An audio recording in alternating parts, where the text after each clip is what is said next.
I am Felipe Correa. I'm the director of the Urban Design Program and an assistant professor here in the school.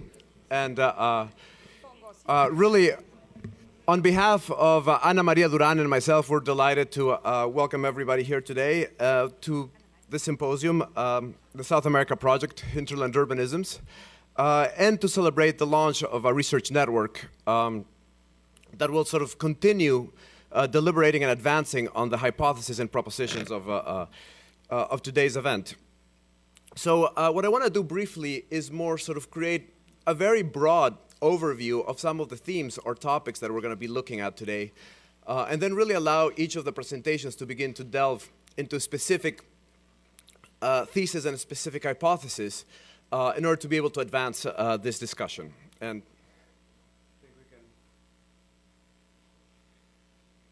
wow, I went all the way with the lights.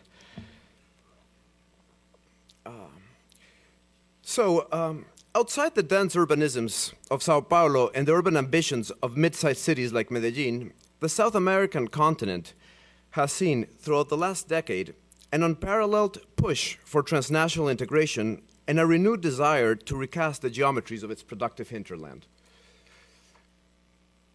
Initiated by former Brazilian President Fernando Henrique Cardoso in 2000, and rapidly endorsed by the 11 other South American nations, the Initiative for the Integration of Regional Infrastructure in South America, a comprehensive energy, mobility, and communication network, is perhaps the most aggressive transcontinental integration project ever planned for South America. Through the systematic deployment of 10 east-west infrastructural corridor, this initiative is sidelining America's time-honored north-south axis, exemplified by the Pan American Highway, to provide Brazil and South America, which occupies almost 50% of South America's surface, and South America at large, direct access to ports along the Pacific, and to give its flourishing economies stronger trading ties with Asia, while providing access to remote regions that have been untapped for many, many years. With a projected investment surpassing $85 billion and an expansive portfolio of projects, which we can see here. Is this a pointer? No. There, which we can see sort of highlighted here in this map. The scope and ambition of IRSA is having an unprecedented effect in reconfiguring the urban and rural dynamics of the South American hinterland. While this initiative has been cast predominantly under the positive light of economic development, its many side effects present powerful caveats to the project and also deserve careful scrutiny. The systematic construction of heavy infrastructure, primarily of roads, fluvial networks, maritime ports, is having a catalytic effect on the already colossal processes of resource extraction ubiquitous to the region, further compounding extremely controversial patterns of urbanization. Among the many physical effects that this project has brought to the surface, perhaps three seem to be the most salient and might be the ones that become sort of, that appear over and over again in today's presentation. The first one for me has to do with the emergence of new regional nodes that are transforming the urban structure of once small and mostly forgotten regional cities and towns. A case in point illustrated here is the city of Iquitos in Peru. Until now, accessible only by air or boat, this frontier town at the edge of the Amazon peaked during the rubber boom of the first decade of the 20th century as a smaller counterpart to the Brazilian city of Manaus. Major investments to improve the navigability of the Amazon and Napo rivers, paired with the improvements in the Andes and the Ecuadorian coast, have reframed Iquitos as a cardinal point city along the new Manta-Manaus transoceanic corridor.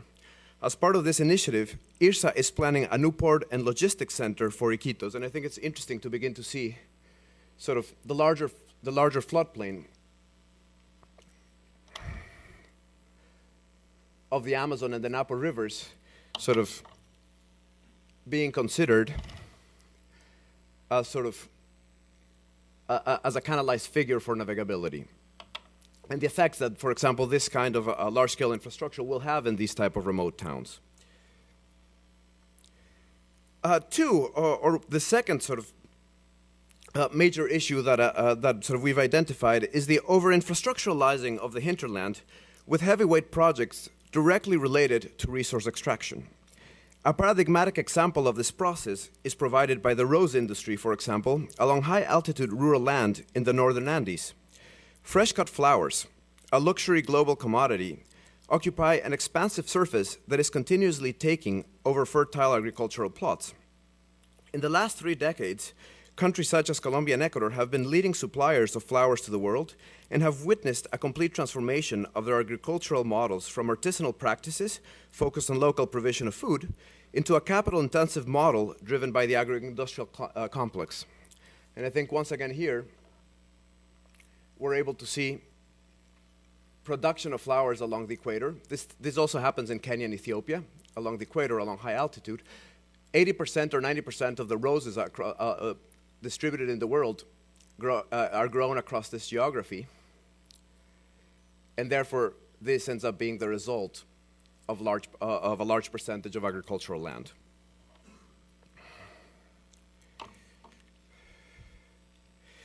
While significant investment has been made in the basic infrastructures associated with the flower production industry, primarily through the constructions of roads and airports that guarantee a continuous chilled delivery chain, such investments have primarily been for the benefit of the private enterprise alone.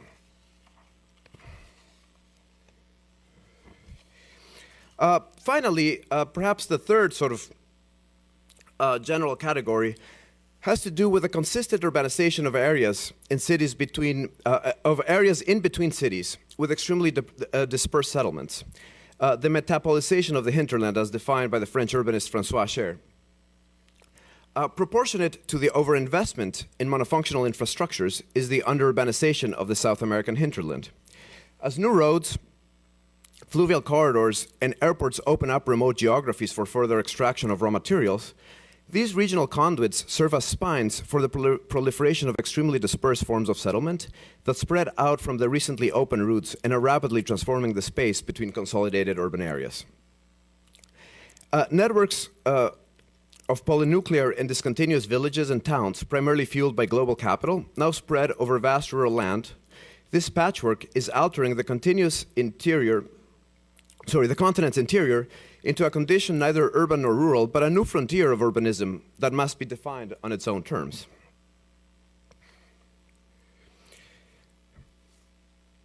Such patchwork is being produced in particular, and we can see here, by IRSA's Keystone Southern Interoceanic Highway project over 2,600 kilometers.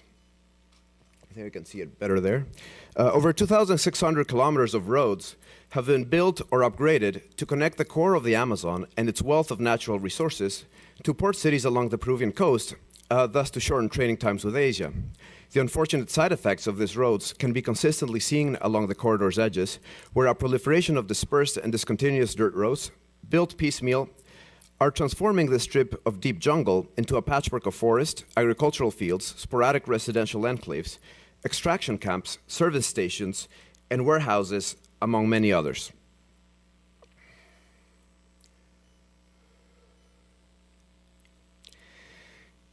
So, given this context, and painted because of time with an extremely broad strokes, it is eminent that we have to rethink the role of architecture and urbanism within the context of IRSA, the South American hinterland, and these fast-paced modes of urbanization at large. And I think that that sort of takes us to, in a way, the reason of being of the SAP Symposium. And while the SAP Symposium is not explicitly about IRSA, it's not about IRSA itself, today's proceedings will look at the initiative for integration of regional infrastructure in South America as a point of departure for a much more ample discussion that begins to trace and understand a complex and entangled history of resource extraction and regional integration within the South American continent, and explore how the intersection of these two, resource extraction, driven primarily by private capital, and continental mobility infrastructure, driven primarily by public investment, has been the epicenter of a multiplicity of urbanization models throughout the last century and beyond.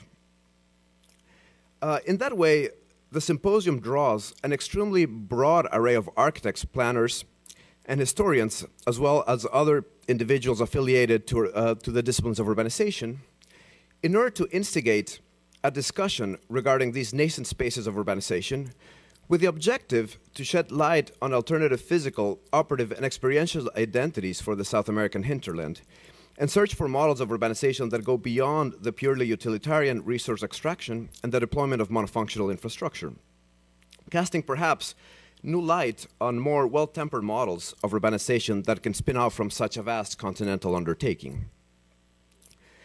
Participants in this conference will address 4 specific lines of research that are fundamental to the development of the conceptual framework for the region. Each topic will be discussed in a panel format. The first panel, titled Hinterland, will look at ideas of the South American landscape beyond national border, which will focus on physical and cultural continuities beyond the republic or nation state. Followed by that, we'll have a keynote address by Rodrigo Pérez de Arce that will look more at sort of the vision, sort of through the lens of the architect and the artist in many ways, of the South American territory. And then tomorrow, we'll continue with a series of panels. The second panel, which deals with extraction and focuses on resource extraction processes, their affiliated territorial networks, and the diverse models of urbanization such processes have engendered.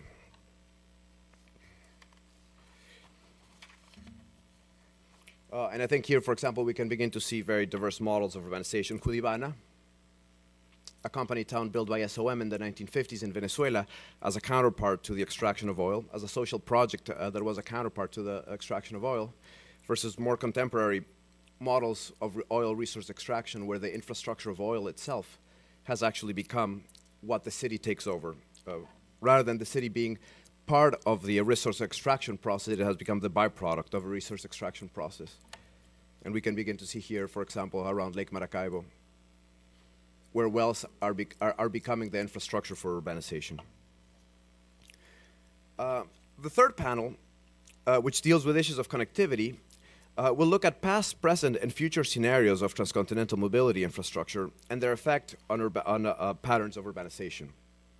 And I think here, for example, we're beginning to look at sort of the role of soy extraction and the opening of roads in Brazil.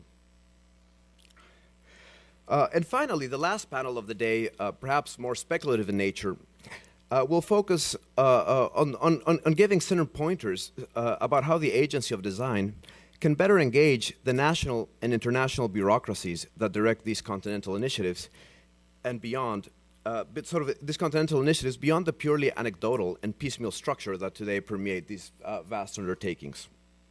So ultimately, in many ways, the symposium, rather than establishing a definitive position on the subject, will serve as a platform for future discussion and action on the subjects at hand, marking the launch of our research network with a large number of the people involved in the symposium that will advance the topics discussed here through the next 2 years in order to create greater dialogue and traction within the broader bureaucratic and technocratic bodies at play within the South American hinterland.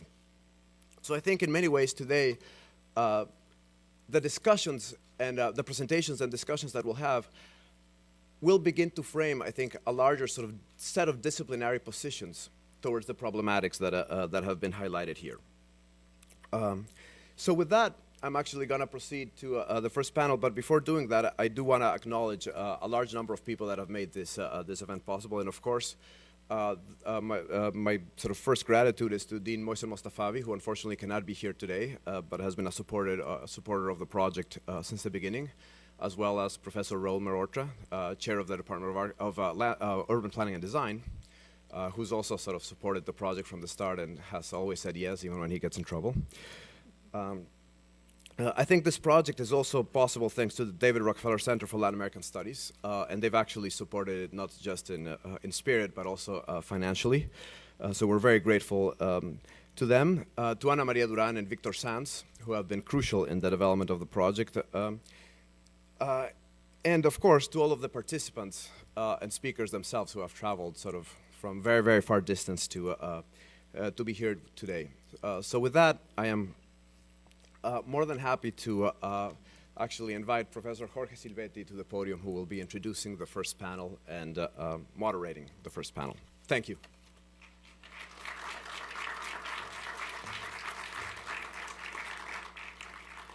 Thank you, Felipe, and first of all, thank you, Raul, Felipe again, and Ana Maria for inviting me to be a moderator of the panel. It took me a long time to understand why they would invite me to something that is so big, and I'm still an architect. But as I got more involved in what is going to be this conference, I felt more and more excited. And then, of course, as I was assigned to this panel, I have to say that I'm truly happy where I've been placed. It is more than just a good panel with participants. It does have a critical edge that is going to be a good way to start this conference so as to avoid the hype and excitement that all these big words about big infrastructure interventions in large scales that are going to deliver this incredibly wonderful world. This is going to be a pause before, we launch into this analysis. I am familiar with some of the arguments that are going to be presented today, and it's a delight to have these three people here. Our first speaker is Graciela Silvestri, who is somebody that some people in the school knows because of her writings, of course, but because also she was a visitor a few years ago. Without going into personal stories, she's an old friend. Let me just transmit to you a little bit of her background. And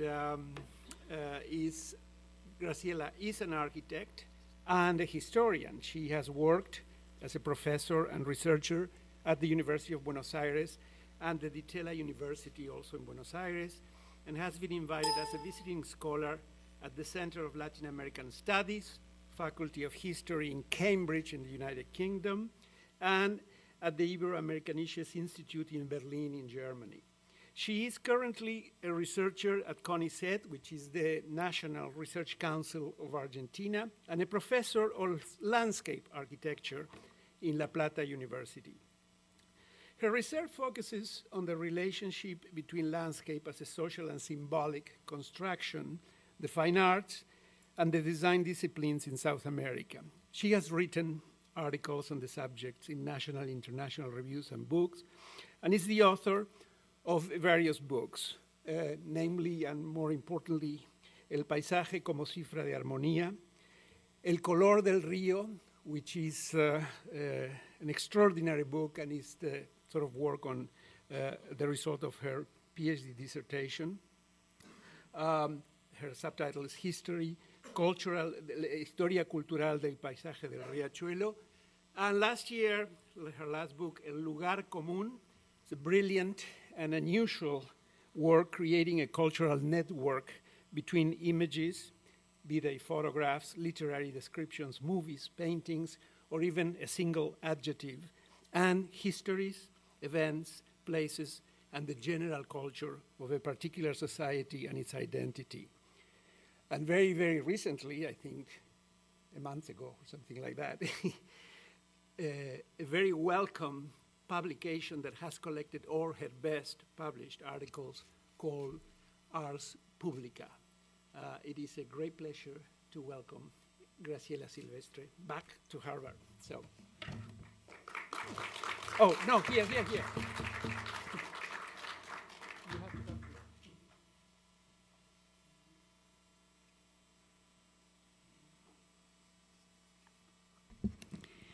Well, my English is quite rusty now, but we will understand all together.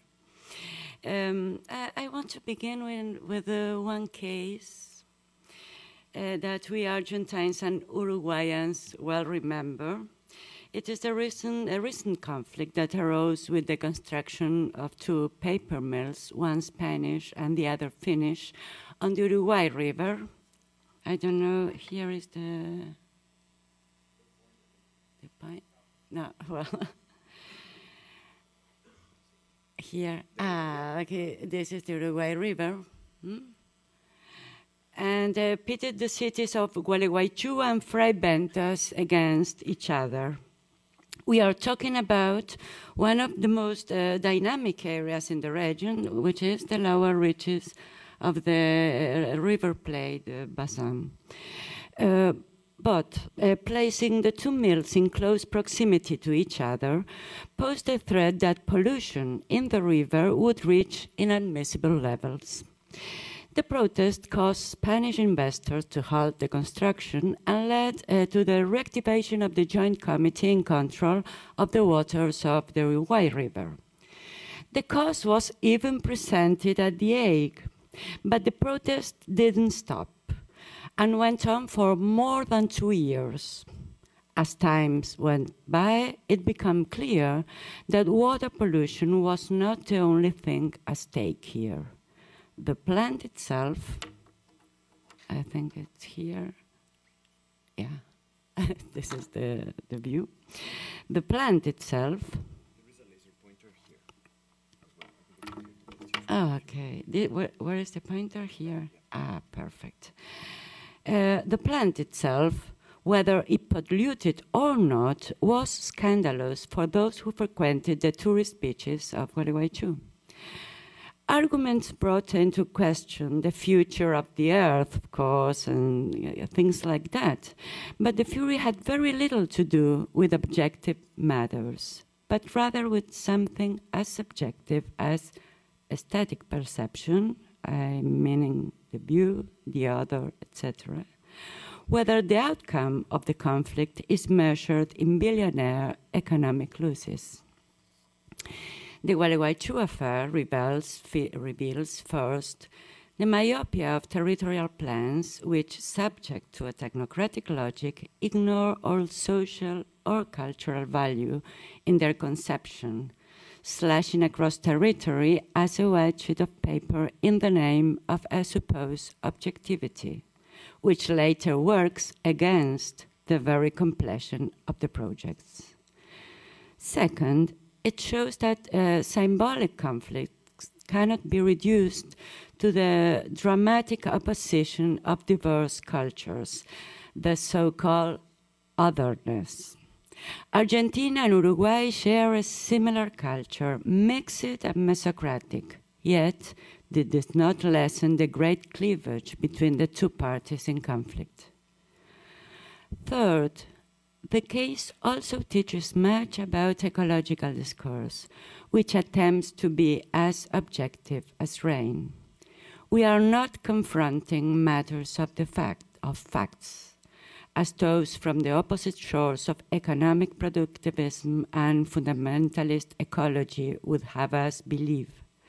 Rather, it is about matters of concern, concrete problems in which it would be pointless to separate symbolic from practical dimensions.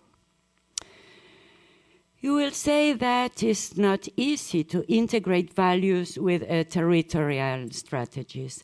It is simpler to continue with the old hypothesis, the supremacy of the economic infrastructure, I mean infrastructure in economic terms, interpreted in percentage, ciphers, or diagrams, above subjective cultural considerations. Let's not hope then that those who promote them will suddenly partake in a democratic debate in their conception as pointless as a dispute between art critics. It is not surprise then that when Felipe invited me to join the network, I was not familiar with IRSA at all. I'm dedicated to cultural history, and IRSA exists quite outside of these questions. But this ignorance, it is not unusual in my country. In Argentina, a strategic territorial plan, mentions of IRSA are limited to a footnote, and you would not find anything about IRSA in the daily press either. It is not that Argentina has traditionally ignored their neighbors. Let's see. No, it's this. This is the plan, and these are the Argentine neighbors. You know, they don't exist. Also, this is the plan. You can imagine this. I'm thinking in every country is like this. But it's not only this. This, I think, has everything to do with the way in which the country plans are conceived. Why and how would a South American citizen feel attracted to discuss a territorial plan that convinces him or her of its inevitability? It is interesting to note that in a moment in which South America is growing supported by democratic governments, strategies of territorial planning are perpetuated as they were applied during the long series of authoritarian governments.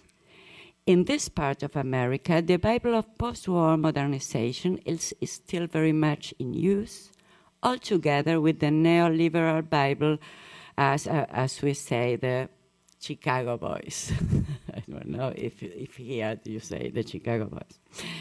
Whether we must recognize the importance of some steps, like putting the control of international financial institutions under the South American Council of Ministers, little change was made to the master plan from the 2002. The same extractive and exogenous economic movement brings us backwards to the roots, I think the roots of the conception, the colonial economic policy. Therefore, IRSE initiatives met with a great resistance on the part of the Andean people, led by strong indigenous organizations. In contrast with the philosophy of plans, the NGO, non-governmental organizations, you say like this, pose environmental, social, sensitive, and even moral questions that springs from the impacts initiatives have on Native American communities, especially here. The Chiquitania is one of the leading cases, but we can also point out the same serious problems in the Upper Paraná Basin. We are going to talk about this later. So this is Argentina. This is Paraguay, and this is Brazil, and this is the advance of soy, for example, over the native communities in red spots. But in most of these speeches, these very interesting and emotional speeches, whether crucial matters are treated in a more complex way than in technical reports. I'm afraid that original myths are put forward as key arguments, and they are too reminiscent of European ideas of the noble savage. I will put this image. The notion of roots too much associated with the experience of European peasants, and the enterprise of extending untouchable areas for the future of humanity. We were talking about this this morning, hardly hides that Occident has found in these territories the garden that will serve as its supply source for the future. Not surprising, then, the force with which Shakespeare characters from The Tempest cut across the whole Hispanic culture. Prospero the legislator, Ariel, the airy spirit of nature, remember Uruguayans about Ariel and Caliban, and the animality of Caliban, the anagram of cannibal. Many leaders, many Latin American leaders dream of being Prospero, and the saga of Ariel, the opposite in our idea of the Yankee materialism, continues to live in the contrast present by many scholars. Others condense it in Caliban, the solution by a carnival, I mean a Bachtinian inversion. As Caliban said, you taught me language, and my profit on it is I know how to curse. But should we stay in the same oppositions to understand the difference? Against these territorial interpretations, I propose to explore again the notion of landscape, which was used in modernity to confront any drastic compartmentalization of life. Landscape is far from being an Occidental construction, as we can realize in Chinese painting, for example, the source, I would say, of Occidental art revolution, or in Nahuatl poetry. Landscape means simultaneously a fragment of territory as well as its representation. And let's not forget that one of its most notable advocates, Alexander von Humboldt, he was who, placing landscape in the center of his reflections, opened up a relational means of understanding the world that was to become a key component in our modern ecology. Studying South America and Central America. Also, social science in their beginnings works with this notion that weaves together space and spirits, artifice and nature, with consequences that are enormous as they are forgotten. The modern history of landscape shows us that it was shaped gradually throughout the times of great voyages of exploration and went beyond commercial or scientific objectives involving public dreams mixed with adventure novels, new journalism, or modern geography. In this version, I have to underline this, landscape implies experience in movement, a good point from which I will now present a collective experiment, I would say, that I have the pleasure to partake with Solano Benitez, that is here, my Paraguay partner. 2 years ago, I was asked to organize an expedition, a modern expedition by boat, which would follow the path of Ulrico Schmidl, the Plata Basin's first chronicler. Heading up the Paraná, Schmidl took part in the founding of Buenos Aires and Asunción. Asunción is the mother of the littoral cities. But we did not stop in Schmidl writings and include the following. This is an image from the times of Schmidl, the River Plate and the Paraná, the beginnings of the Paraná. This is the path of Schmidl from here to here and left 20 years later from Santos. And this is our trip from Buenos Aires to Asunción. So, we did not stop there in Schmidl, and as was done on romantic voyages, we would select a crew of artists and specialists in various disciplines of diverse nationalities, combining bodies of knowledge that are not usually put together. The area we covered is listed in the IRSA plans under the key project of the Paraná-Paraguay waterway, here, and involves 5 countries. It concentrates huge population centers while at the same time dealing with the Guarani aquifer. We are talking about the aquifer this morning, one of the largest reserves of potable water on the planet. We presented this initiative reckoning that in spite of the territorial plans, the area was not thought as a cultural region. I cannot do full justice to the numerous and controversial topics that came out during our journey, a whole month on a boat. I will try to present some issues that I related to our statements on IRSA and that would not have arisen if we have traveled by land or air rather than by boat. Traveling on the river changed the conditions of the experience, changing the perception of landscapes.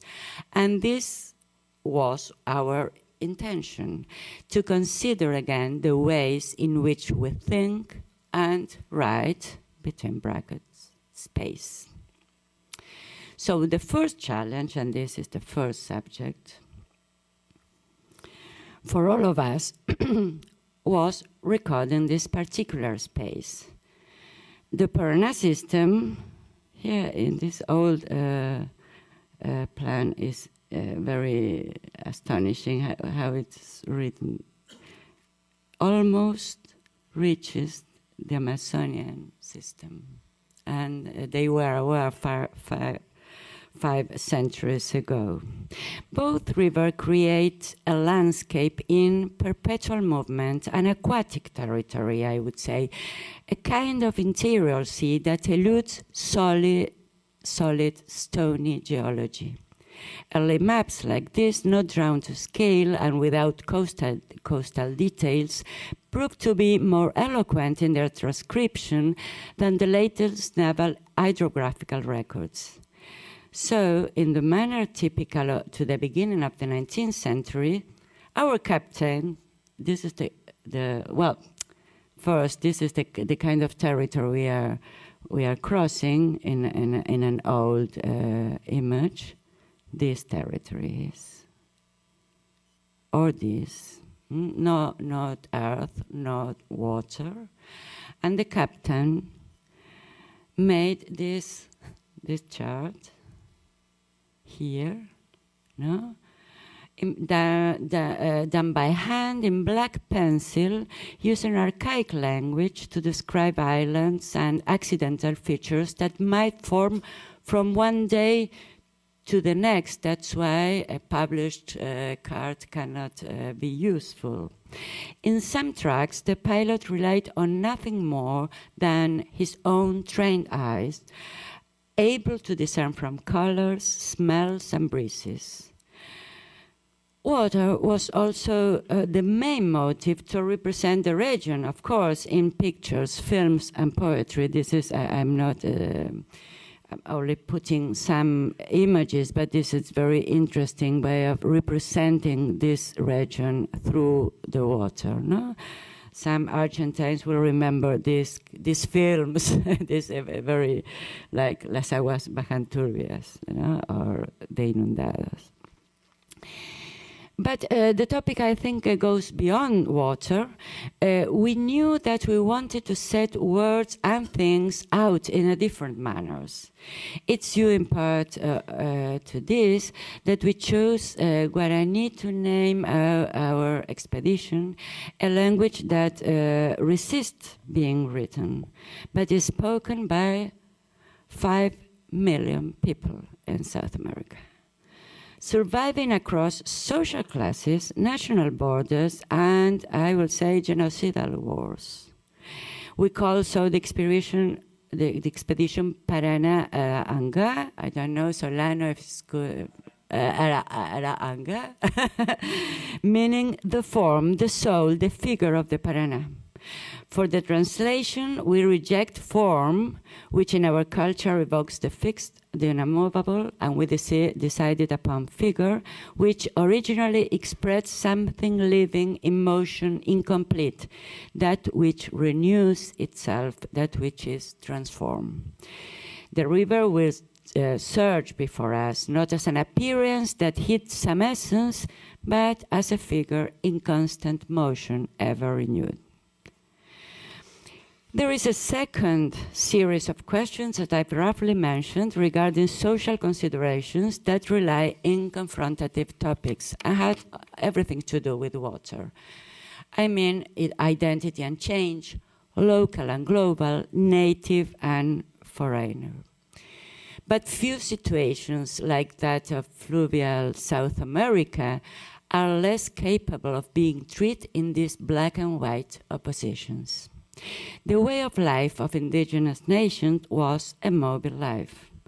The Tupi-Guaranis, for example, were gradually moving down the river routes from the heart of the Amazonas. And they reached the Plata. They were seeking the land without evil when in the no, here, excuse me, no. Here, in the Plata Basin, they were moving down, where in the Plata Basin, they encountered the expedition of Solís, who has the honor of being eaten by the Guarani de las Islas. And I do not throw this fact in lightly. The fluvial nature of these tropical landscapes is connected to ritual cannibalism, the absorption that rather than the expulsion of the other cultures. Remember Caliban, as well as to the native version of cosmography.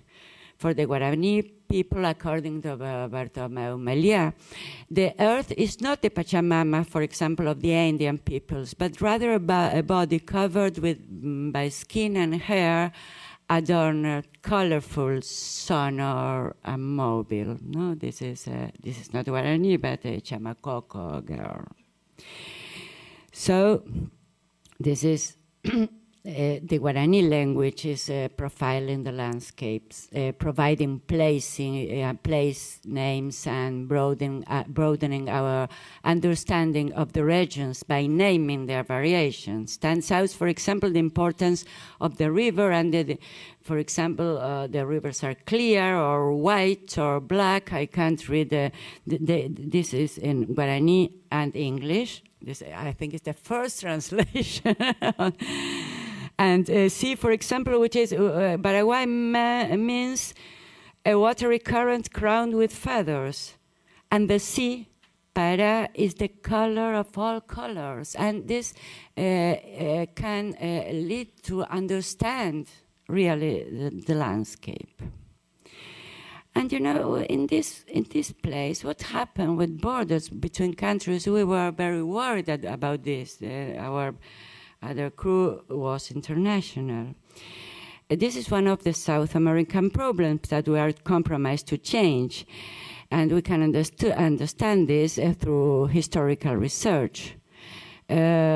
Legal abstract borders were created, of course, since the conquest by the uncertain dividing line of Tordesillas, which is there. But I have to remember that the fragmentation of South America became even greater in the independence period. It's a paradox. The 20th century, the 19th century was not a splendid, or not only, at least, a splendid march towards liberty, but rather a fratricidal battles also, as we are seeing here. This is the Triple Alliance War. Argentina, Brazil, and Uruguay against Paraguay, which eliminated 90% of the masculine Paraguayan population. 90%. This written history is fundamental to understand this, but you can't realize this if you are not there. You can't realize the ways in which this is not past, but present. Present in people's memory and not in nature, of course. I want to remember the first lines that put together environment and costumes. Considering this parent area, it would seem that the idea of settlement is a myth. It's a myth that modern world created, even forgetting European past. In the 16th century, about 250,000 immigrants will have left the Iberian Peninsula for the New World, writes Grusinski, adding that discovery led to the first globalization, reckoning that there were 4 and not 3 parts of the world. Displacement was a fact, so for natives and foreigners. Now this is here are the different etnias that you can find in our trip, very mixed. The mixed miscegenation and mestizo crossbreeding, whether it did not take place peaceful as a peaceful interchange, began in the first years of the conquest in America. I know that it was violent, but the open contact between races that exist today in some kind of South American countries, for example, like in Argentina and Uruguay, stands out in contrast to other colonial experiences. I think that we must understand this. It's very different from the India and Africa colonial experience, our experience. It's totally different. Could be the same violence, but it's a mixed experience. And when I show this, it's because in Argentina, the Euro immigration in the beginning with the last decades of the 19th century was very important in percentage, supersede those of North America. So this is a typical Italian family, my family, and here I am, yes, in the Riachuelo. This immigration ceased, but immigration from bordering countries had not ceased, while different in its character. I do not need to expand upon the inequalities that have become a topic that crosses the centuries. But I think one of the main inequalities is of the type that creates rigid dividing lines between native and foreign. I think they do not exist outside artificial hierarchies. This is a question to discuss, to put into debate, no? Because, well, I'm not Italian, I'm Argentine. Why? And I decided if I am Italian or Argentine, for me, I can't choose. It's a question of freedom.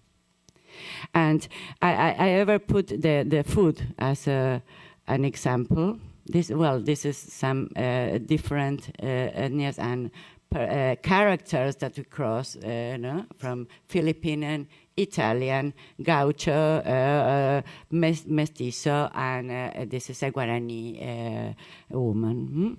But the food is very interesting because you have a wonderful cook. That Paraguayan Catalonian cook, and this is the kind very special mate, the garden mate that was made by the anthropologist that was in the crew with us. A mix of different things. And the last topic I want to comment is the question of city and nature, because when heading up the Paraná, this is the most complex set of problems that arises. This kind of opposition that we think that they are in opposition, city and nature. You know that in the early years of the Spanish conquest, the most active nucleus here in the south was that of Asunción, and the lower Paraná was a marginal area, but agricultural expansion in the Pampas, here, caused the growth of ports which serve as points of export for the products of the field. Buenos Aires and Rosario, especially, the largest cities of Argentina, have spread because of their importance as ports well beyond their administrative limits. The coastlines can be considered, as we see here, as an unbroken city. This is very eloquent, considering the interior of the territory. So the rhythm of the trip on the lower Paraná, this is Buenos Aires, was urban. Beginning with the tributaries like the Riachuelo, which is very pollute little rivers. The Tietê is also a case, a leading case for this. And we passed, as going up, distilleries, steel factories, private ports, bridges, subfluvial channels, or also atomic energy plants. This is one of the paintings of one of the artists that accompany us. The ports for the exportation of soy, that is our petrol, soy now. And this is the lower part of the Paraná, but this is the middle Paraná. And this provides a contrast. One advance at human pace through water jacinths, fertile ridges and reservoirs, ever having to dodge problems like the root that becomes tangled in the propellers or the canal that is too shallow for the boats, rafts. And there are no cities in sight, and with no cities in sight, we went through long distances with no cell, no phone, no internet signal, with a few unstable man-made references. It's like this, without cities. This is very interesting because the dimension of European landscape is ever contrasted by a little bridge, a village, fields that have been cultivated for centuries, while the Paraná mercilessly absorbs complete architectures, leaving the impression that civilization never existed. The time that corresponds to this space cannot be represented by a straight line divided into months, days, and hours. It's rather the time of natures, of the storms that can be seen, of the first star, etc., so different from the time from technology or the time of the city. And this ceaseless movement of the river produced, paradoxically, an image of permanence like this. Now, this is from 19th century, an image, and this is now. The past was not something that was over, no longer a strange land, as it is said. The present that others were living simultaneously in the city became strange to us in our floating home. But the experience of traveling in a boat, which is a machine, going upriver, does not allow us to think in terms of sharp differences. It is something about the capacity of the diverse agents. Now, let's see. Diverse agents acting together, water and machine, nature and culture. Because we could see that because we were inside the machine. Don't forget that. And we could see that because of the machine. And I think that the problem that resides in placing city and nature in an opposition that comes from the beginnings of the Spanish conquest. This is the idea of the city. Was the idea, the ideal of Buenos Aires, of a nowhere land, as you can say, you can see in this map. Seeing South America like an empty space, in which to establish a network of cities that were utopias that defended themselves from the unknown territory. But of course, the city is not closed, cannot be closed, and spreads through the territory, articulating artifice and nature. Well, Felipe has shown very well this issue. How do we deal with this hybrid landscape which multiply like water jacinths in the Paraná? So I come to the conclusions. I beg your pardon for it's a very long paper, I think. But I can hear again the objections of planners as suggestive that this panorama may be. Territorial economy in the late days of capitalism does not allow any room for variances. We must nevertheless, I think, ask this question. Why in the city, where conflicts are more acute, the plans of the last 3 decades, at least, have been conceived in a very different way. It's very contrasting with territory. Who today would design, without any consultation, the route of a highway, for example, to cut through neighborhoods, plazas, and buildings with the excuse that this route is the most efficient in order to arrive the fastest from point A to point B?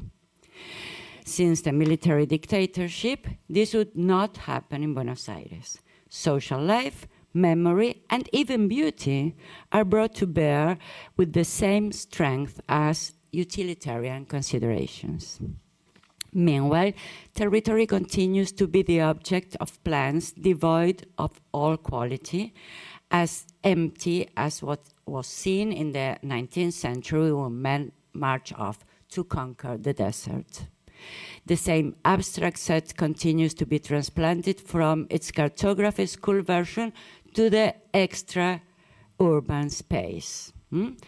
This was the question that I put to myself, and I have to quote a recent manifesto of Bruno Latour that working against this conception, the conception that the city is the human scene of the opinion, whether territory is nature, an inner and mute extension that only science or techniques make speak, Bruno Latour speaks about composition. And this is astonishing because he doesn't talk about architecture, but you know, composition is a word that we use in architecture.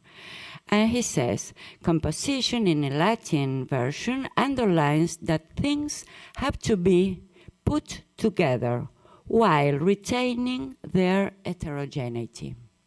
In Argentina, it's different when we talk about composition, different to project.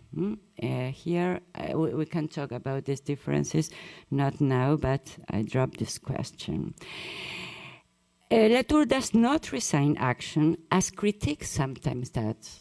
This is a problem of we critics and historians. We deny action, no? So it's more comfortable that. Does not deny the idea of progressives in a term of continuity rather in the military sense of enlightened avant-garde ideology, considering that something is well or badly done. And this suggests me to return to the sources of architecture. For centuries, we architects have dedicated ourselves to putting dissimilar elements together, elements that correspond to different spheres. You remember utilitatis, firmitatis, and venustatis. This core, I'm afraid, is being abandoned in favor of fragmentation, through which architecture attempts to catch up with technological changes. But I wonder if we should not be studying more deeply the postulates of concordance, concinitas in Latin, badly translated as harmony, which has sustained the disciplines for centuries.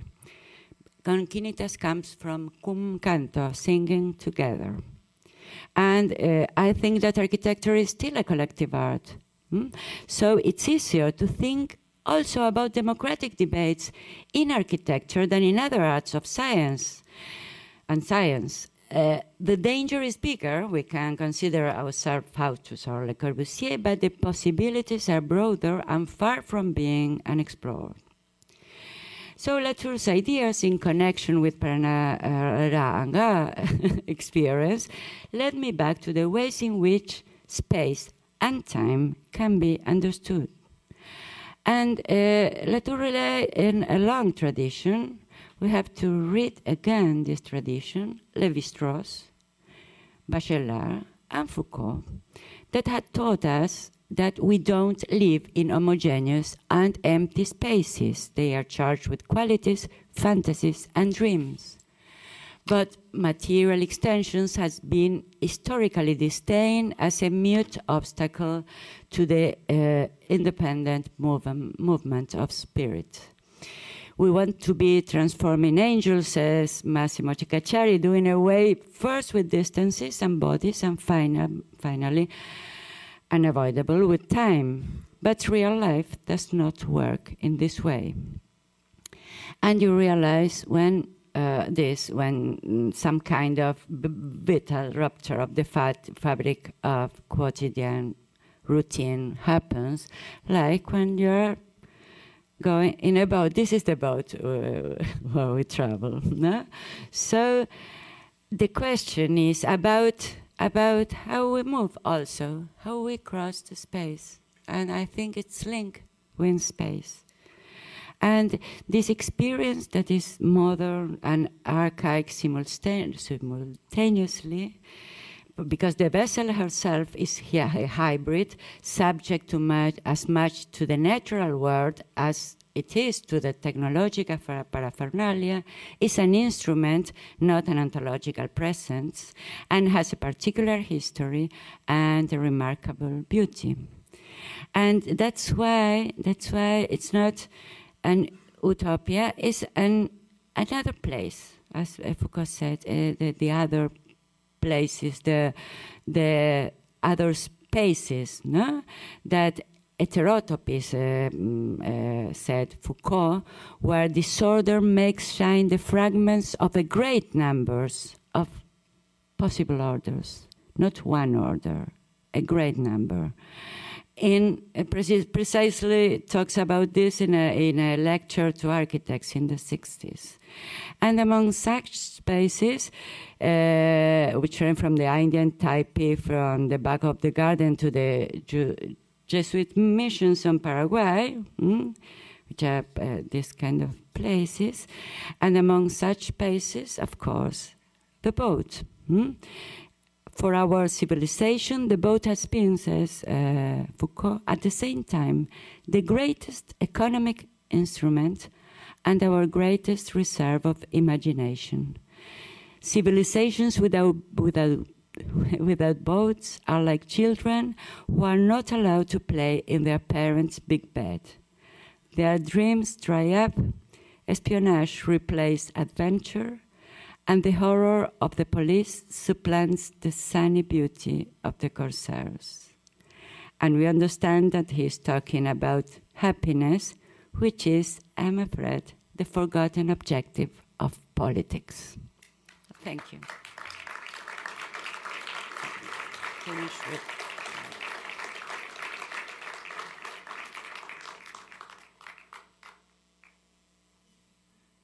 Well, that's quite an introduction into the hinterland, I would say. And a great, we'll talk about that later, but a great, probably, metaphor for the whole conference, the river. We're going to get even more into the hinterland. This big blob that we see in the center of South America, nobody knows anything about it, the big mystery. So we're going to go to the heart of it with Ottavio. Ottavio Leonidio, who comes to us from the Pontificia Universidade Católica do Rio de Janeiro. He has a bachelor's degree in architecture and urbanism and a doctorate in history. He's a professor of architecture in that school that I just mentioned, architecture and urbanism, and of history and theory of art and design in the PhD design program, both at the Universidad Católica. Former director of the school, member of the Board of Jurors and of the Superior Board of the Brazilian Institute of Architects at Rio de Janeiro, co-founder of the Casa de Lucio Costa, member of the editorial board of scientific periodicals, author of the book Carradas de Razões, Lucio Costa e Arquitectura Moderna Brasileira, and co-author of Un Modo de Ser Moderno, Lucio Costa e a Crítica Contemporánea, founding member of the research group Caminhos do Moderno, Pensamiento, Política e Arte, Professor Leonido, Ottavio Leonidio is currently working on a book about American artistic practices in the 1960s, such as happenings and performance. Before establishing his own architectural practice in Rio de Janeiro, Ottavio Leonidio worked in Paris with architect Christian de Ponsonparc. Please, let's welcome Ottavio Leonidio from Rio.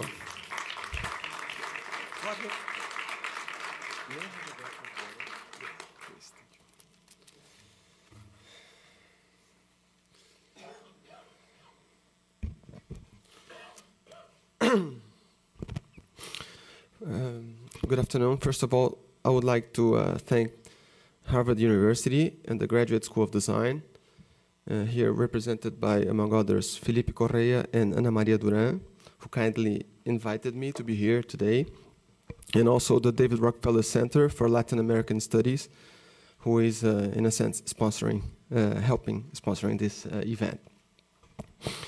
I think an alternative title to my paper would be the difficulty to think about integration beyond national borders, the Brazilian case, because I think this is one of the main themes we have to discuss beginning today, this kind of difficulty.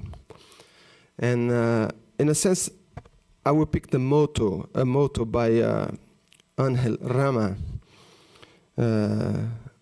I quote, "Latin America remains an intellectual project waiting for its achievement," end quote.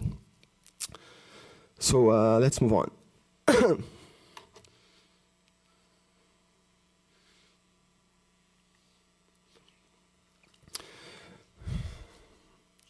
I would like to begin with a quotation that in many ways epitomizes many of the topics I will be addressing here today.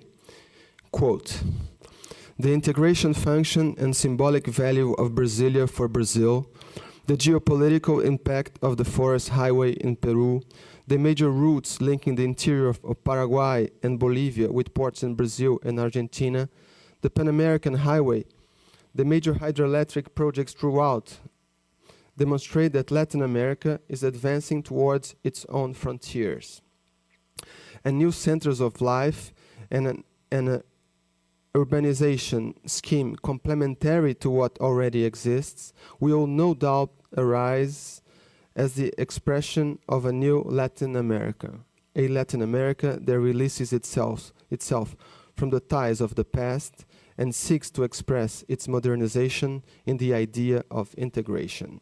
End quote. This paradigmatic passage is taken from the book The Role of Urbanization in the Modernization of Latin America. Originally published in 1965, the book shows how its author, the Argentinian architect and urbanist Jorge Enrique Ardoy, addressed the conditions of Latin America. And as the evidence shows, he did so from the standpoint of the trio: modernization, urbanization, integration, and precisely in that order. Indeed, what clearly seems to occupy Ardoy's intelligence and desires is, first and foremost, modernization, that is to say, the desire to transform the old into the new, the backward into advanced, the underdeveloped into developed. And if the ultimate goal is modernization, urbanization and integration are prerequisites without which such modernization would never arrive. Clearly, Ardoy was not alone in that kind of approach.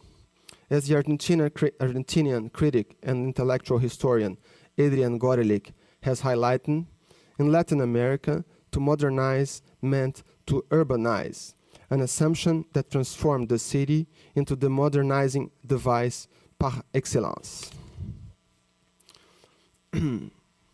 Integration in this context acquires quite a specific meaning, that of both connecting the hubs of modernity and of allowing such hubs to infect the rest of the territory.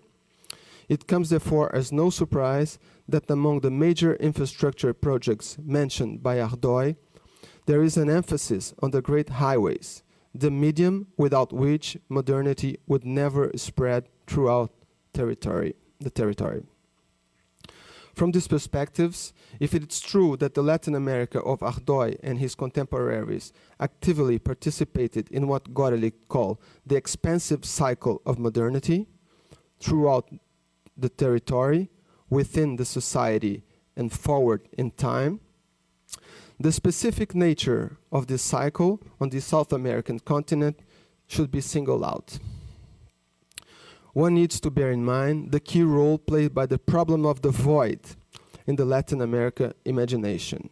As Guarelic puts it, void as a metaphor for the need for radical renewal of traditional society and appropriation of threatening nature.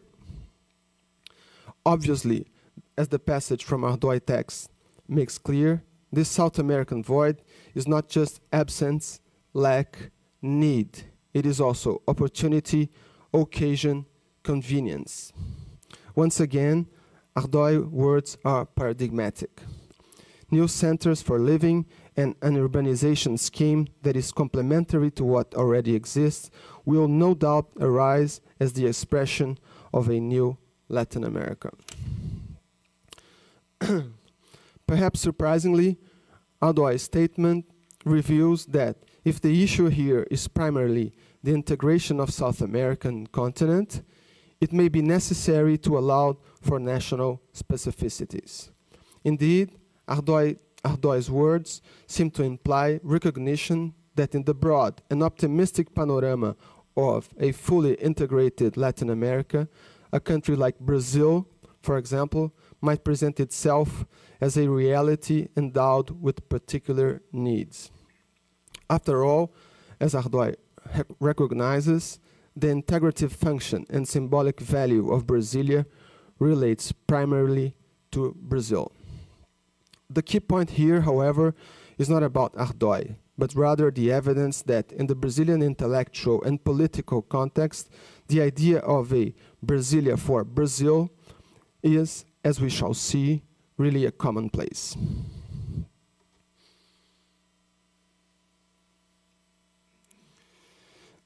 Before discussing Brasilia and the intellectual and political context that gives rise to the project for the Capital do Cerrado, the hinterland capital, the capital from the Cerrado, it is worth going back and address the place of the trio of modernization, urbanization, integration in the Brazilian social and political imagination after 1930. The year marks the coming to power of Getúlio Vargas, the leader of the so-called Tenentista movement, and a certain ideal of national modernization. Time restrictions confine me to pointing out that, in several ways, the two periods I will be concentrating on today are developments from this initial wave of modernization, a modernization that, after 80 years, defines contemporary Brazilian thinking still. Therefore, speaking about post-1930 Brazilian social and political thinking involves talking about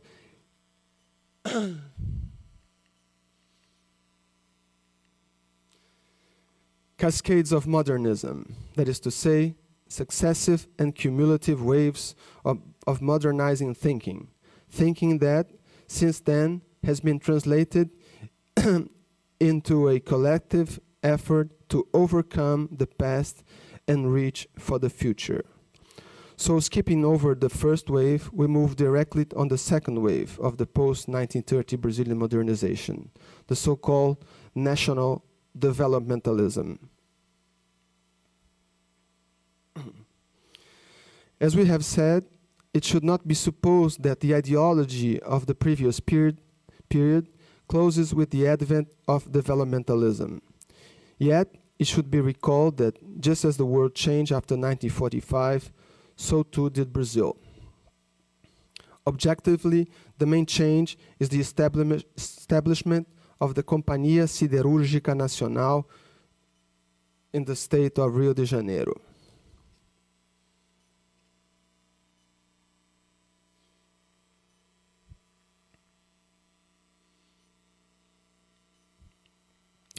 The outcome of a 1941 agreement between Brazil and the United States, the steelworks became a marker of the country's embarkation on a new stage of modernization, industrialization.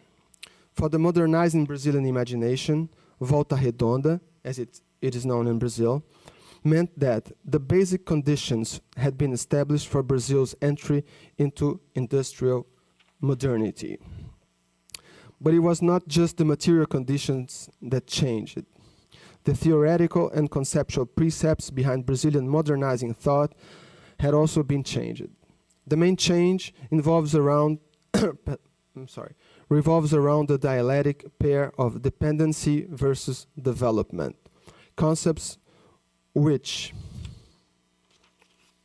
from that moment on, become the support both for analysis and transformative actions.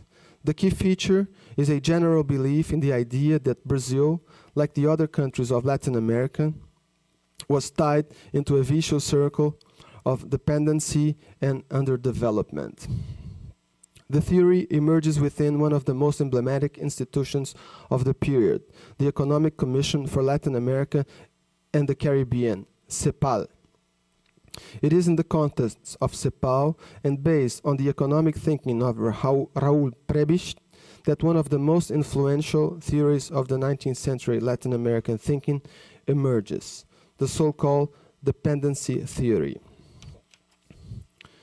The impact of dependency theory in Brazil is enormous. Standing out on the intellectual level is the figure of Celso Furtado, a former CEPAL economist and a pupil of Prebisch. His ideas played an important part in the theoretical and conceptual foundations of the famous Plano de Metas, target plan, launched by President Juscelino Kubitschek in the early months of his government in 1956.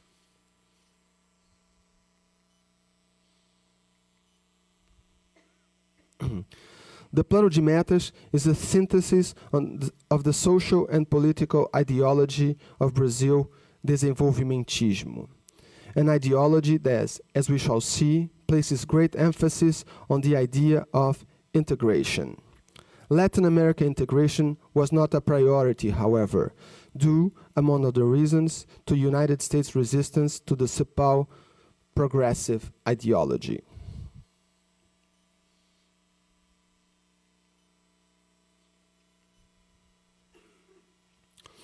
With the leitmotif of 50 years in 5, the plan was divided into 6 major themes: energy, transportation, food, base industries, and education.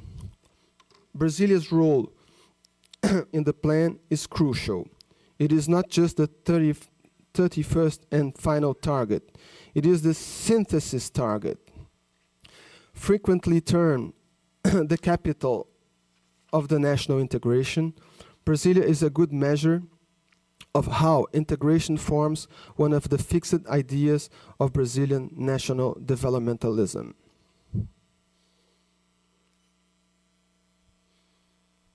This is quite an amazing image because you have already the design for the buildings by Niemeyer, but you don't have the Lucio Costa's plan. And Niemeyer was, he took part in the jury of the competition, so it's amazing to see the buildings that were already designed, but you don't have the plan.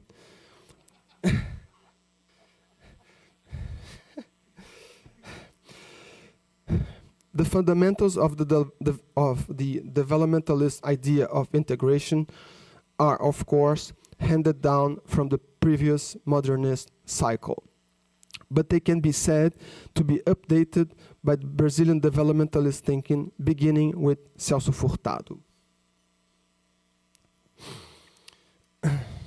Juscelino Kubitschek's interpretation of his ideas, however, suggests that, in his view, the abstraction of the socio-economic space should be overridden by the materiality of the physical space. Marked by his own knowledge of the Brazilian interior, which he saw as a sparse archipelago, Kubitschek not only sets great priority on some goals, beginning obviously with transportation, but also places a significant portion of them at the service of a super goal, the territorial integration of Brazil. To Kubitschek's eyes, Territorial integration meant, above all, integration by highway. Confirmation lies in the figures. Integration meant, above all, confirmation lies in the figures. All of the goals launched at the start of the government, paving of the highways is among those which most broadly exceed initial goals, 138% of the initial forecast. In terms of public spending, the figures are even more impressive. Between 1956 and 1960, more than half of the public sector investments go to the highways. It is no accident that the apple in the eye of JK's industrial policy is the motor industry, which in 1957 manages to produce the first Brazilian motor car.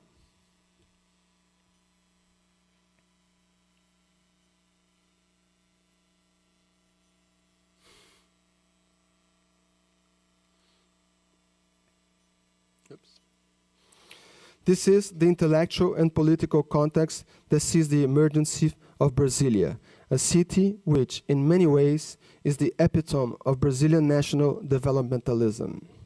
A city that opens out and reiterates the project for the highway integration of Brazil, to where all roads converge and from which the industrial highway civilization departs.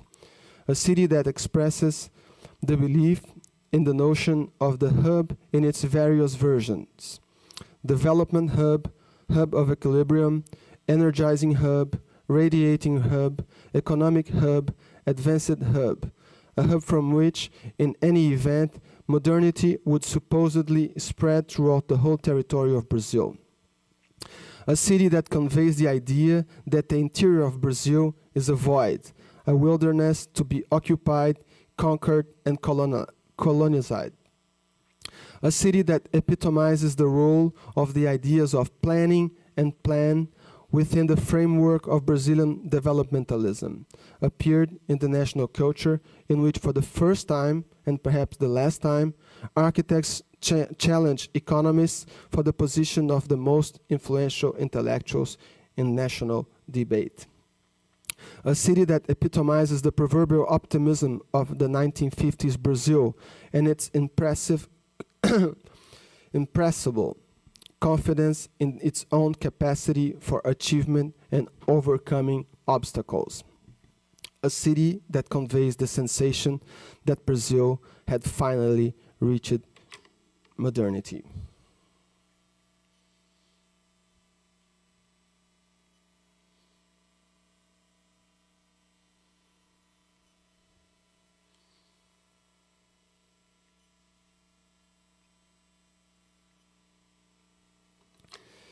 In this sense, it comes as no surprise that over and above reinforcing the idea of a highway capital, Lúcio Costa, the author of the winning master plan for Brasilia, begins the presentation of his proposal by justifying the foundation of the future Brazilian capital in the following terms.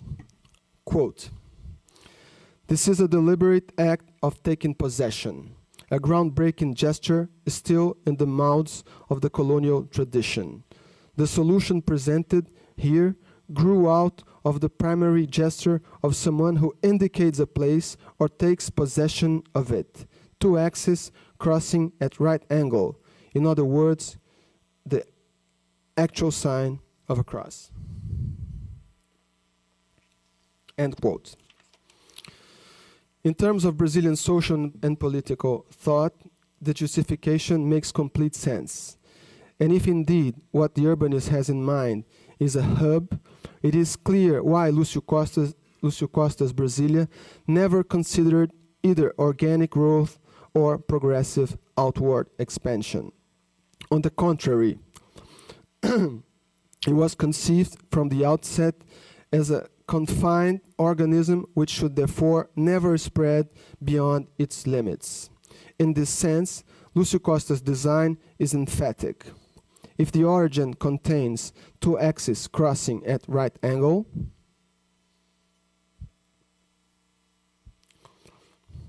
It is immediately necessary to give this initial gesture clear limits, curving one of the axes in order to contain it within the triangle that defines the urbanized area.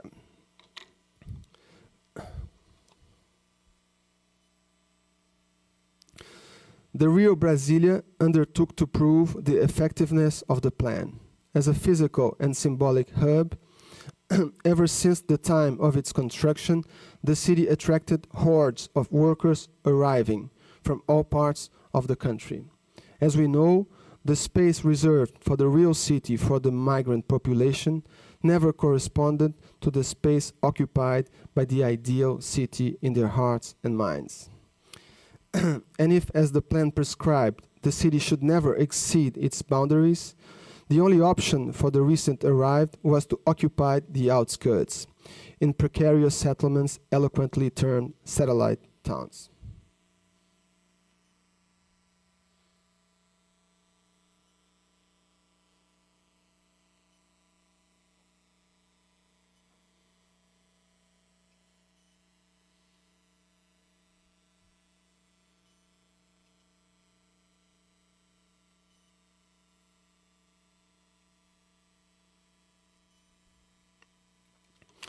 Between these and the planned Brasilia, there remained and still remains an empty space, forcefully protected by the state. The gap separating the dream from the reality, but also connecting the future of the past with the past of the future. In this light, it remains significant that the place where, according to the plan, there should be an intersection is actually nothing more than a hole.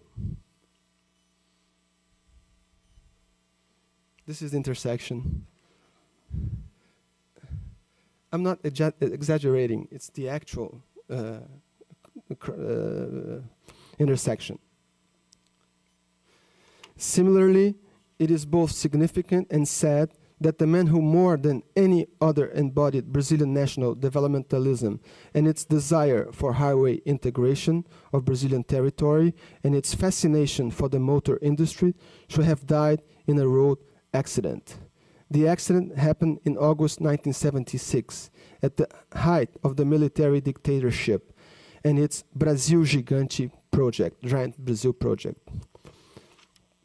To him.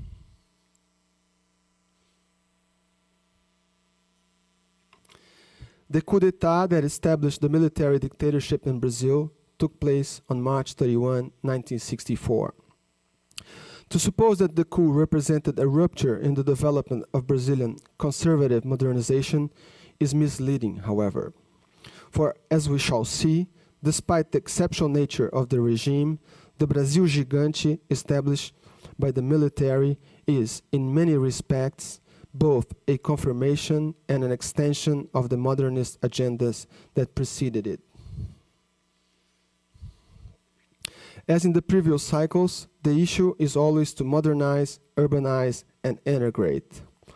The nationalistic content obviously expands, and with its emphasis on control, sovereignty, and security. In this context, the occupation and urbanization of the territory proceeded at an accelerated pace. It involved intensifying the policy of expansion both of Brazilian productive potential and the domestic consumer market. In other words, it meant incorporating territories which, in one way or another, were not part of the socio-economic space of the nation. As was to be expected, the questions of the void and territorial extension remain at the core of the debate. And, in terms of expanding horizons, nothing could be more predictable than to address the gigantic problem of the Amazon.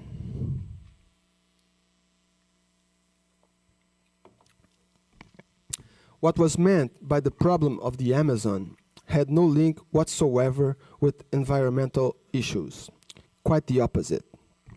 The great threat, the problem to be overcome, was the unoccupation of the Amazon. That is to say, the fact that a huge portion of the national territory remain isolated from the rest of the nation in both territorial and social economic terms.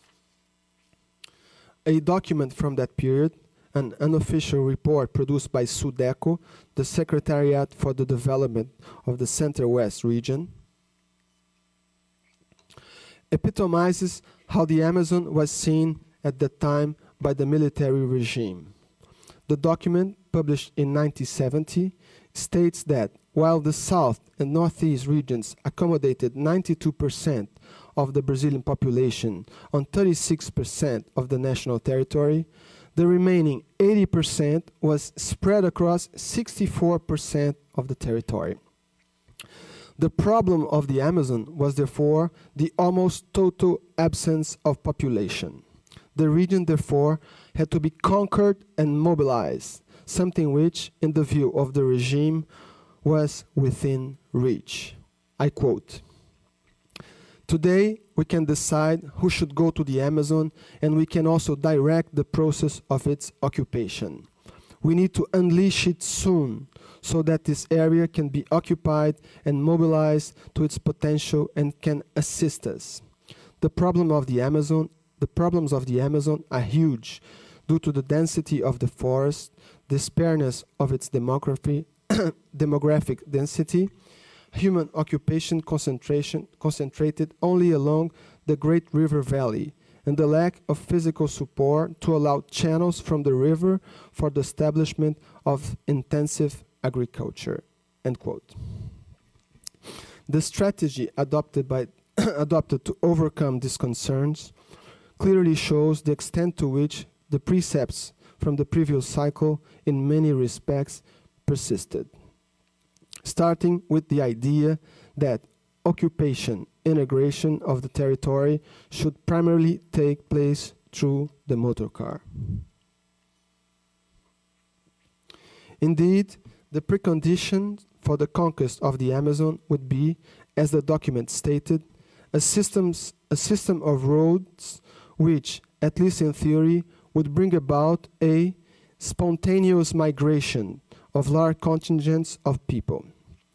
Mário Andreasa, Minister of Transport, is largely responsible for implementing the policy of Brazilian highway integration directed by the military. And as many of his contemporaries, he has always in mind the road that symbolized the supposed success of the highway integration and territorial occupation of the previous cycle, the Belém-Brasília Highway.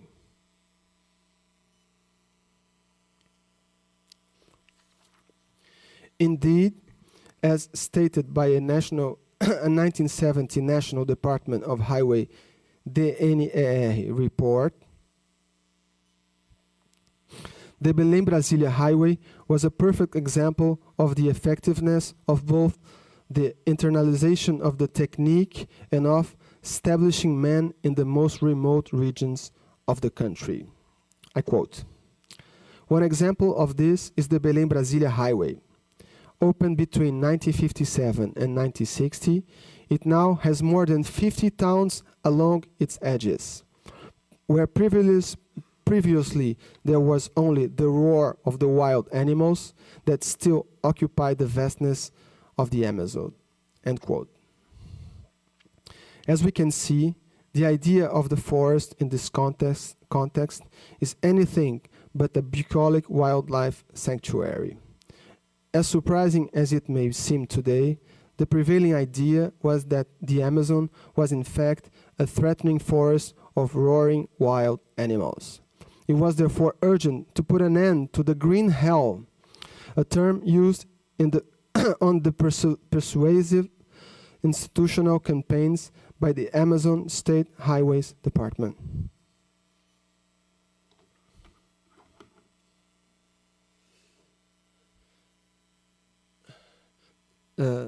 Hell is almost over, and here we can read green hell. It's a common expression by the time.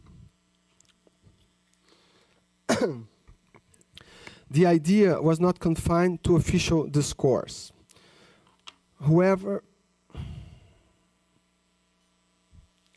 The idea was not confined to official discourse, however.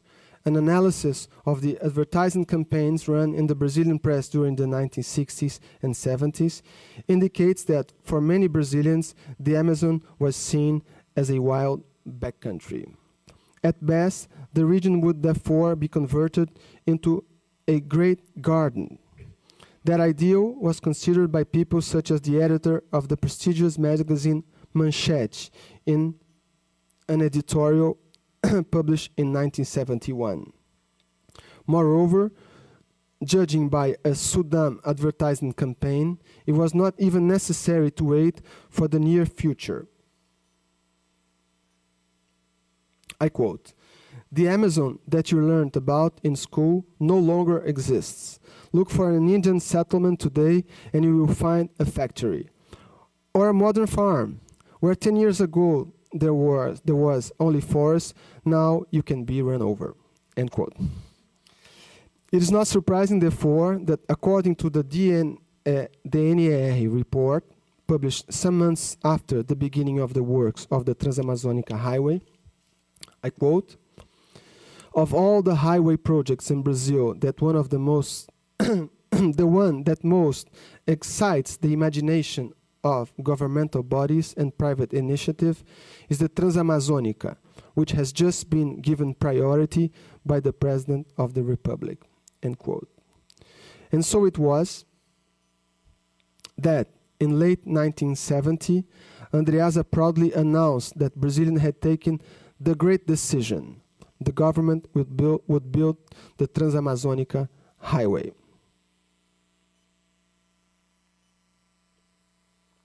The decision reflected the perception that the existing highway system only skirted the Amazon. It was therefore incomplete, for it was unable to penetrate the forest. It was pressing to go further, as the Sudeco report stated. I quote, "Following the successful examples of Belém-Brasília and the Brasília-Acre highways, the Transamazônica will incorporate more than 3 million square kilometers of virgin lands into Brazil." End quote. Once again, a glance at the periodicals of the time shows that these ideas were not confined to governmental discourse. In practice, one can see considerable harmony between the official discourse, advertising campaigns, and press material. In each case, the idea prevails that 1. The highways are expanding.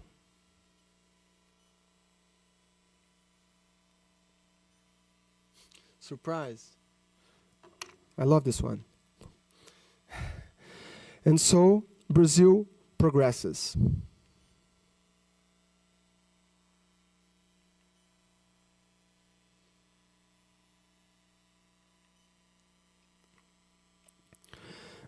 National integration is consolidated by the opening of new roads. This is a famous character in Brazilian literature, Jeca Tatu, which means poverty, ignorance, and now he's dead. Jeca Tatu is dead because of Transamazônica, because the hinterland now is touched by the civilization.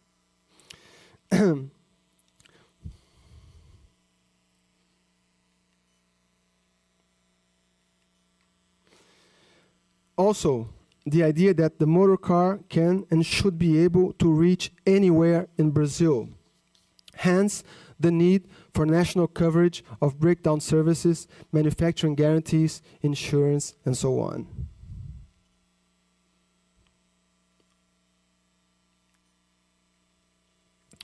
Running through all these themes is a kind of fixed idea, a real obsession with everything that has to do with size, quantity, growth, expansion, and space. As expected, the lofty language of the military ideology was proportional to the huge failure of its virile policy of penetration and domination of virgin lands. And not just in the face of the defeat against the resilience of the forest.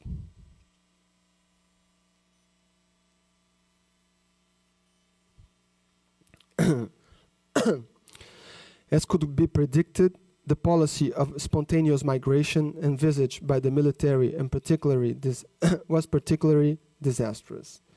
Not that it did not take place. It did, as we all know. But it left on its wake a trail of suburbanity that is one of the most expressive images of the military's Brasil gigante.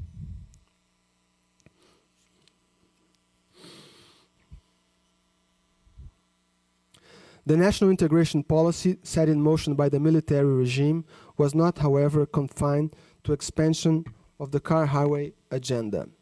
The regime's great innovation was to seize upon a new instance of integration and obviously control, mass media, a term that became popular at precisely that moment in Brazil. Indeed, the Brazilian of the military is also and especially the Brazil of the telecommunication, the Brazil in pace with the satellite.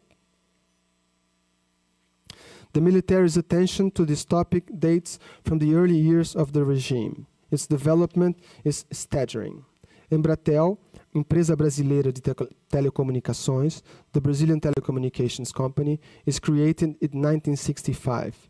In 1967, a presidential decree establishes the Ministry of Telecommunications. In 1969, Embratel acquires a monopoly of interstate and international communications in Brazil. 1970 saw one of the most iconic moments in the history of the Brazilian culture, Brazil's third conquest of the Soccer World Cup. As a famous jingle from the time said, 19 million in action stopped to watch the event, live on TV, and thanks to Embratel. Integration through communication could largely be said to be an expansion of the territorial control envisaged by the military. It involved controlling the imagination of the masses in an exercise carried out highly effectively by the regime. It benefits, by no mere coincidence, from the ease of personal credit prevailing particularly during the economic miracle, the so-called economic miracle, where only 90.5% of urban households owned TVs in 1960, this figure had leaped to an astonishing 40% by 1970. Clearly, emphasis on telecommunications did not put an end on the highway integration project in Brazil. After all, in terms of security, control, and sovereignty, an inaccessible region was always a region that at least potentially might compromise national security. Indeed, that perception seemed to be confirmed in practice. While urban armed groups appear to be highly vulnerable, concentrated outbreaks of rural guerrilla fighting dragged on in the Araguaia region between 1970 and 1975. What managed to put the brakes on the highway integration led by the motor car was the oil crisis. For a country that imported 80% of the oil it consumed at the time of the first oil crisis in October 1973, the impact was devastating. And if, as we have seen, the car and roads were the epitome of half a century of modernization, a modernization which led to a civilization of the motor car and of modern architecture, of course. Cars everywhere. It could not be more predictable than the oil crisis, that the oil crisis would have a devastating impact on the Brazilian imagery.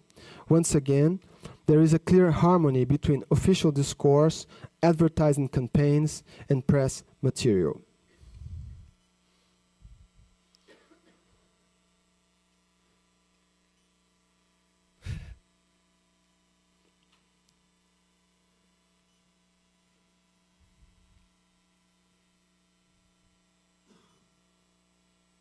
This one is more dramatic.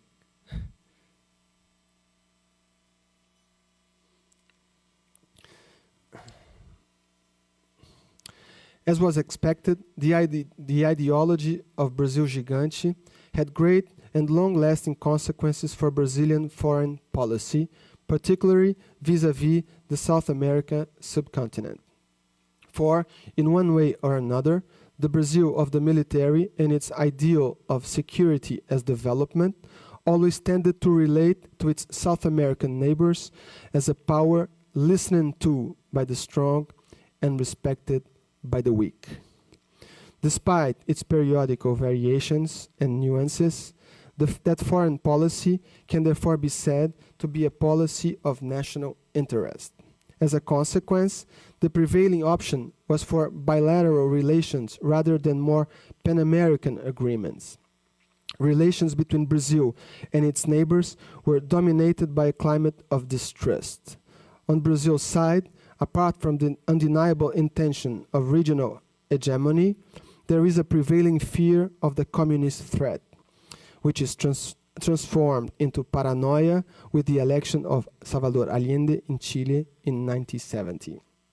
Predictably, Brazil's pursuits on an independent foreign policy feeds predictably, Brazil's pursuit of an independent foreign policy feeds a strong sense of distrust on the part of neighboring countries. These are times of tension and distrust. Relations with Argentina clearly express this prevailing climate of South America disintegration. One of its more pathetic moments include a small nuclear race between Brazil and Argentina.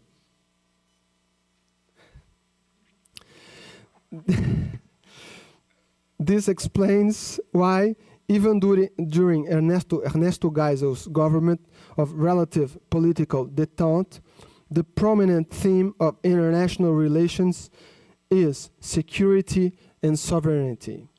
It also explains why one of the few multilateral agreements established by this government, the Multilateral Amazon Cooperation Treaty, signed in 1978, did not concern continental integration, but rather national defense against any occasional international invasion.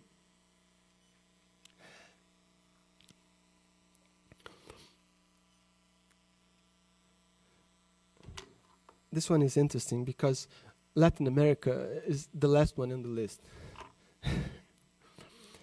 In conclusion, it can be said that, to a large extent, the limits to greater South American integration during the military regime were the undisguised desire of the military to make Brazil into a major power, not just at regional level, but also at a global level. This story does not end here, of course. One of the consequences of the redemocratization of Brazil in 1985 has been a greater interest in the idea of South America's integration. It remains uncertain, however, whether this new wave of integration will succeed in expanding the idea of socio-economic integration that has prevailed ever since the CIPAL economists began to envisage an integrated South American market. How does Brazil see this integration today? It's hard to say. The title of one of the key programs of the government of Dilma Rousseff, Greater Brazil, makes it clear, however, that policies of national developmentalism and gigantism have not been exhausted. They continue to feed our dreams of modernity and modernization, governing our policies for urbanization and defining our ideas and ideals of integration. Let us hope that an emphasis on the South America continent can set a new stage for the cascades of modernism. Thank you very much.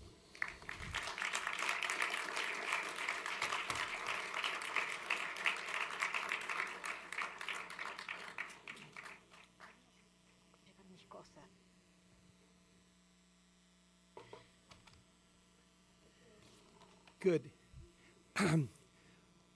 We're going to end the presentations of this session with the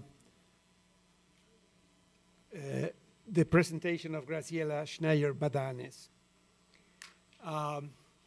This other Graciela, we have two Gracielas today. We've been graced, because that's where it comes from, by two Gracielas. She's an architect, also from the University of Buenos Aires, and a geographer from the Université Paris-La Sorbonne.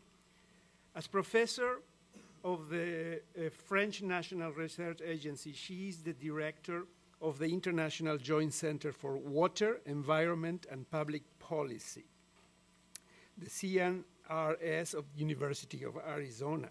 And in addition, she directs a CNRS research network on governance of water in the Americas with Latin American universities, and has coordinated the European Union Erasmus Exchange program on architecture, urbanism, and spatial planning, Europe, Latin America.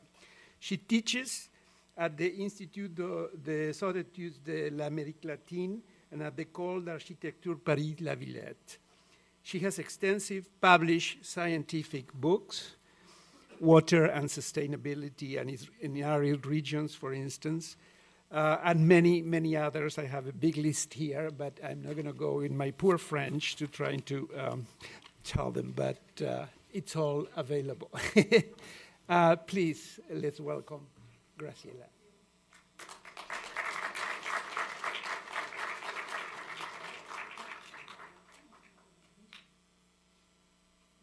Thank you very much. And before I speak and try to, after two presentations, which I feel were very interesting, but at the same time, very complementary of things that I'm going to present, not in such a nice way, but in such more arid presentation. First of all, I wanted to thank a lot. I don't know if you can hear. Yes? Oh, good. I want to thank a lot Felipe for inviting me, and after Ana Maria, who joined that, and of course, in the name of the director of the GSD, I wanted to tell you it's a big, big honor to be here.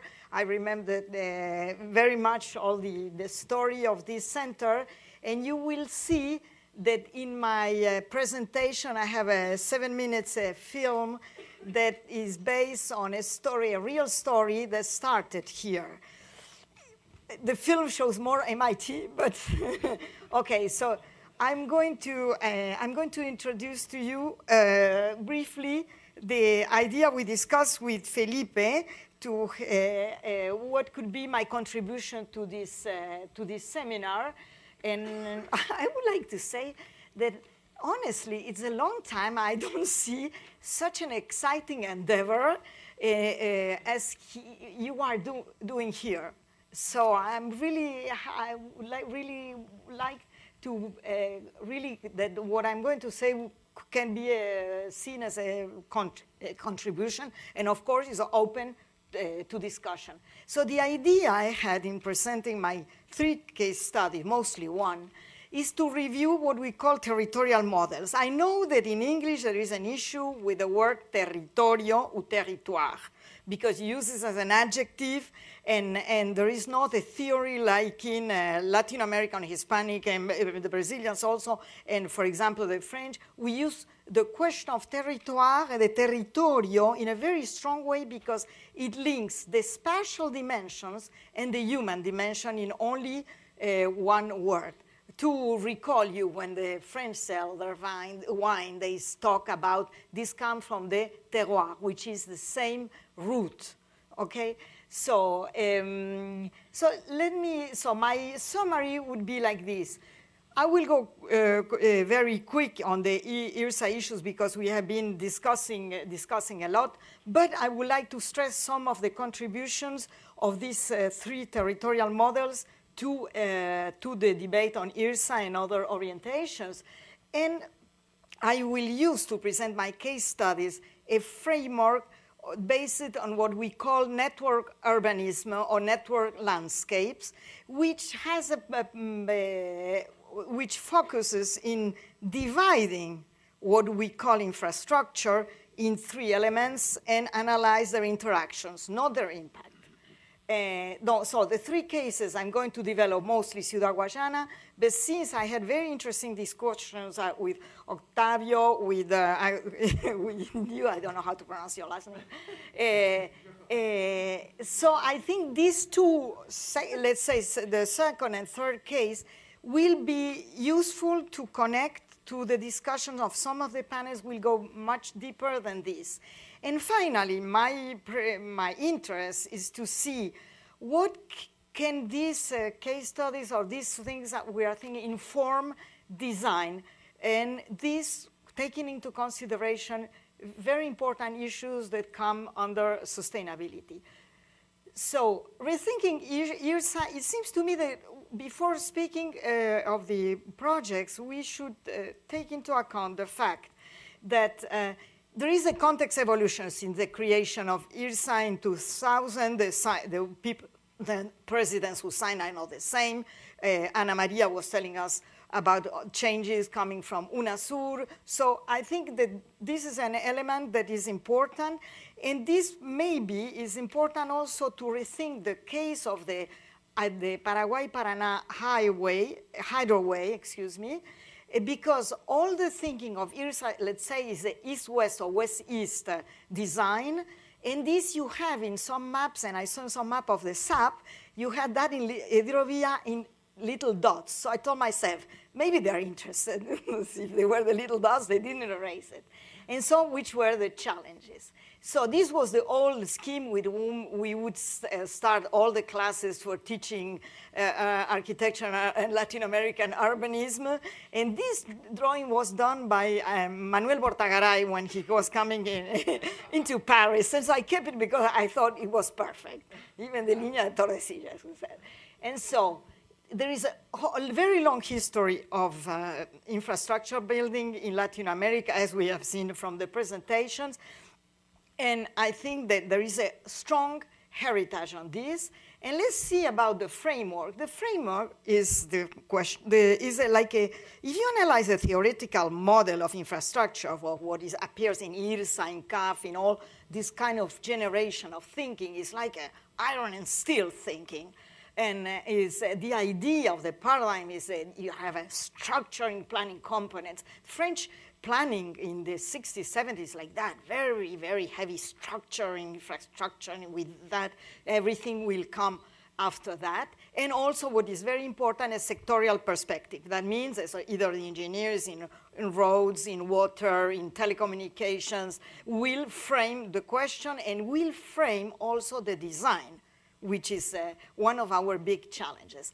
So in the three cases I will present to you, you will see that I separate all the time these three elements, because I think that if we open like the black box of this infrastructure question, they will appear like a breakdown of question, more the question that will be probably help us to see where could we really change this traditional way of thinking about the shaping of a continent through very heavy infrastructure, even if they are invisible infrastructure, like the telecommunications infrastructure, like internet or that. Well, no, they are not that invisible, but they don't shape like a road or like a harbor. So the necessity is to separate the physical, the bulk, the public work, from what flows inside.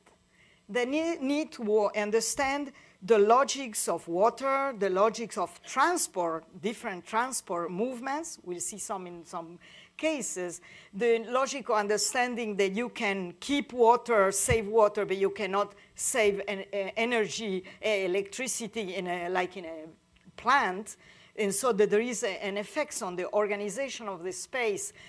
Water is a very shaping fluid, and electricity allows you to make a very homogeneous territory. So there are properties in these infrastructures that come from what is running inside, if it's a boat, if it's a train, that shape in shape and orient design. And I think that one of the challenges also of the SAP should be maybe to put our nose also in these black boxes, new technologies, new thinking, and new approach.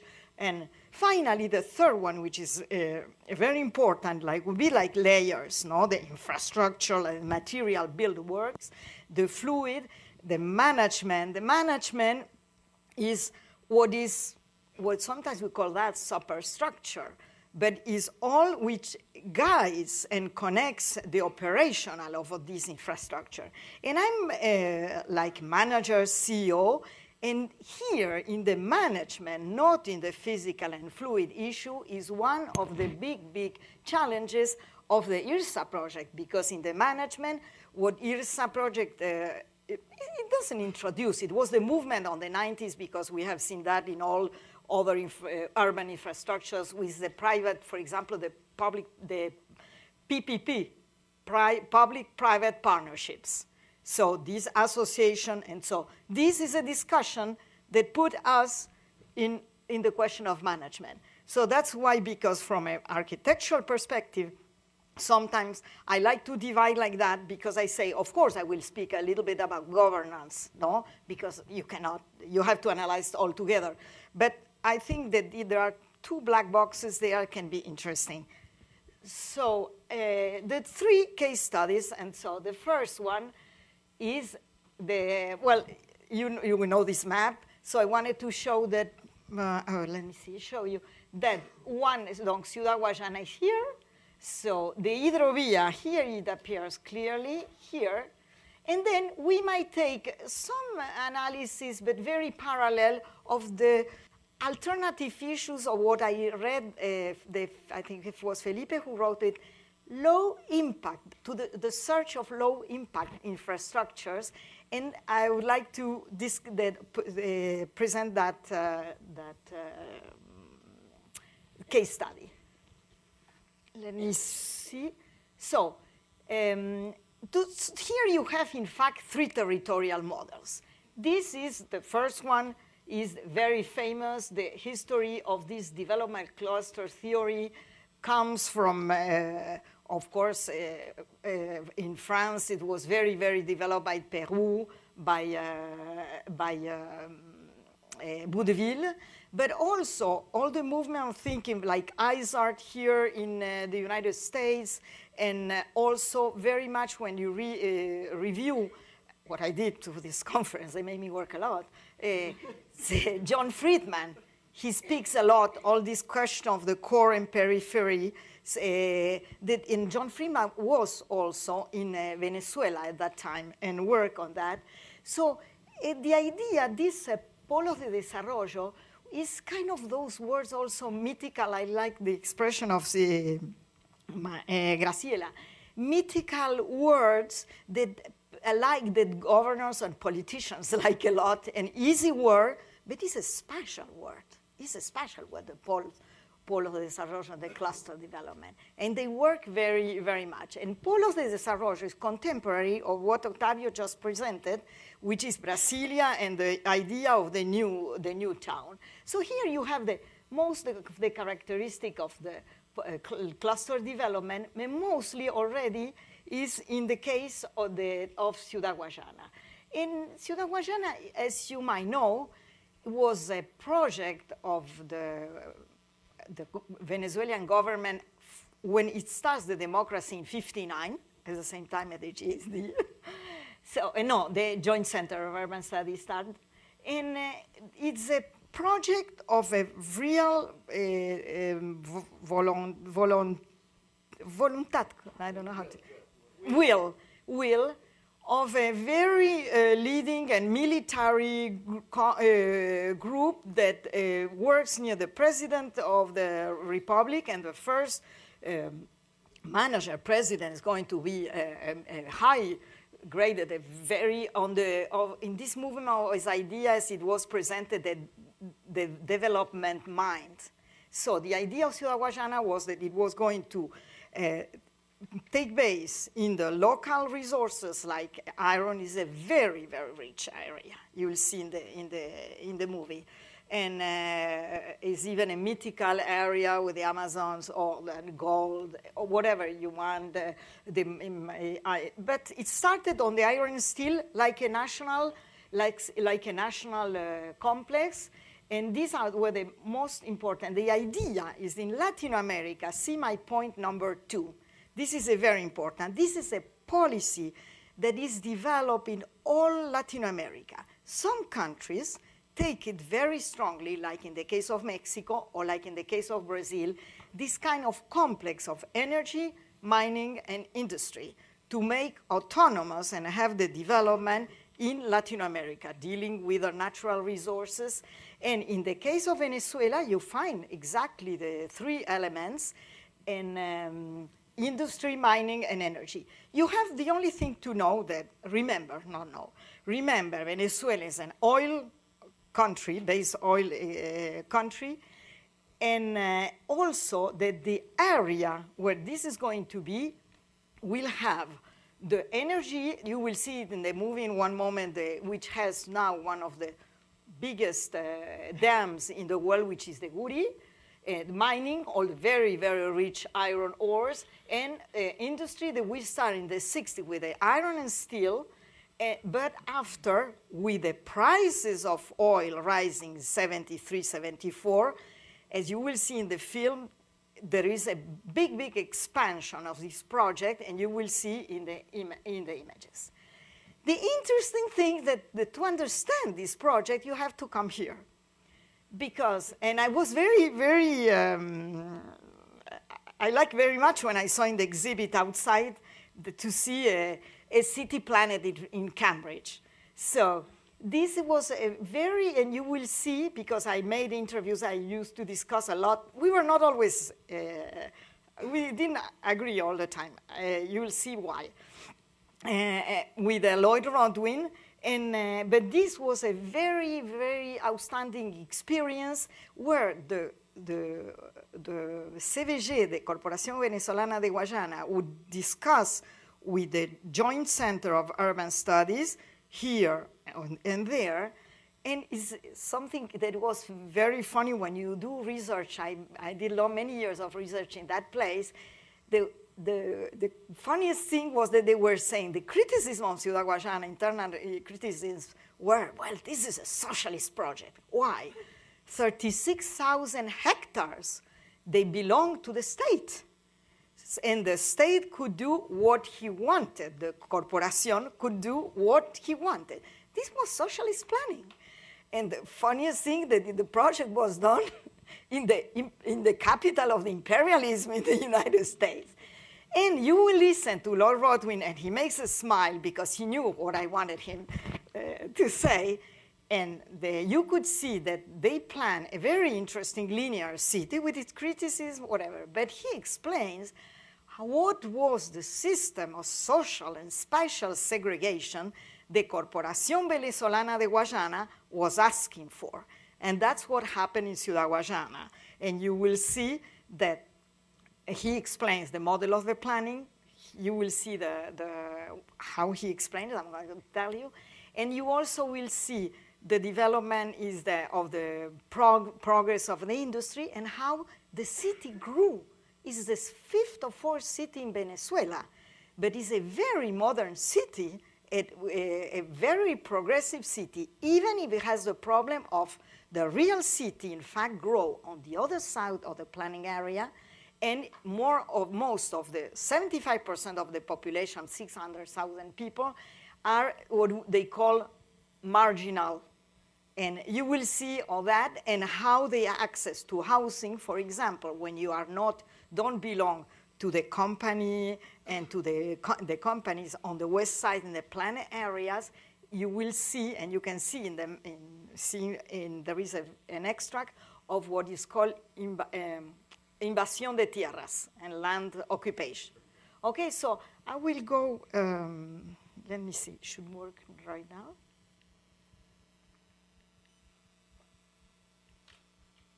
Hey.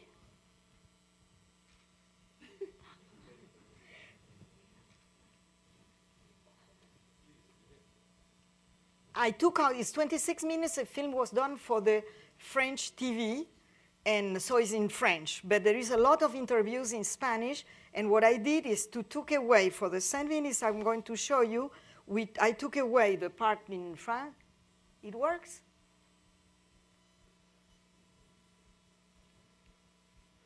What should I do?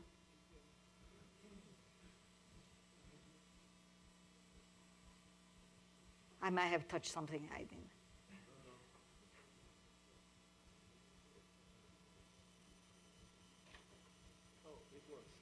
Okay, that's the Orinoco. So this is one of the subjects, and this, you can see all images from the area.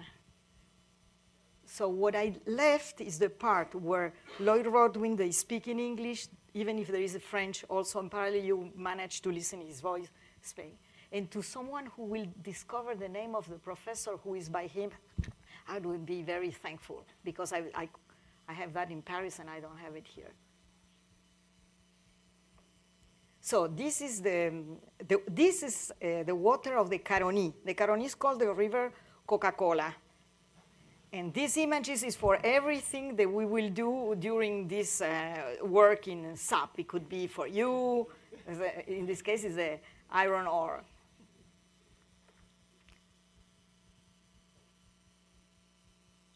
And we have a presentation this morning that showed the importance of the Venezuelan iron ores.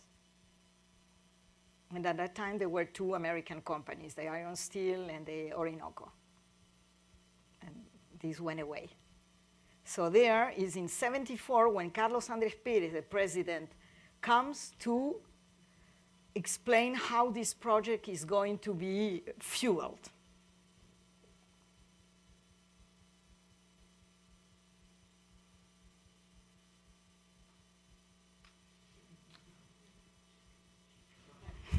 It's true.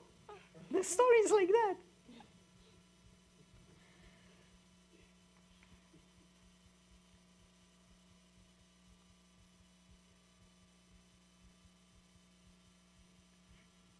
There you don't listen. You listen when they're in the office.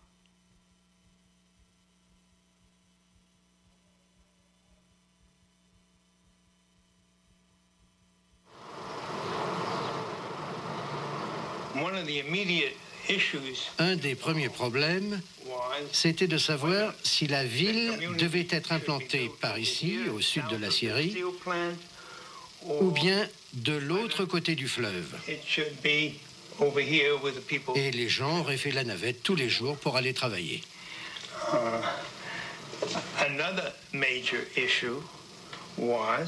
Il fallait aussi trouver une solution aux problèmes immédiats qui commençaient à se poser.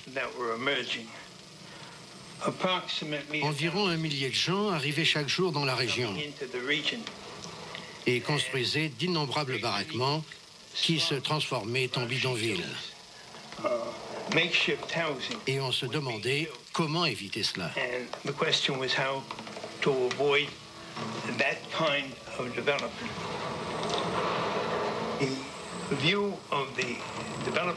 La CVG voulait absolument implanter la ville à l'ouest du fleuve, en laissant le vieux village à l'est. Elle ne voulait pas de ces ranchitos, de ces bidonvilles qui auraient terni l'image de la ville nouvelle.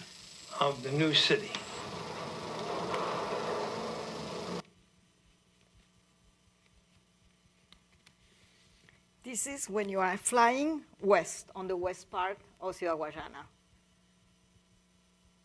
I let you see the images.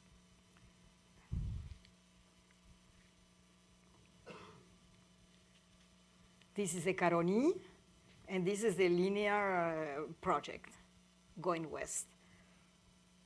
All the people working in the plants live in the west. Well, all the people but the workers.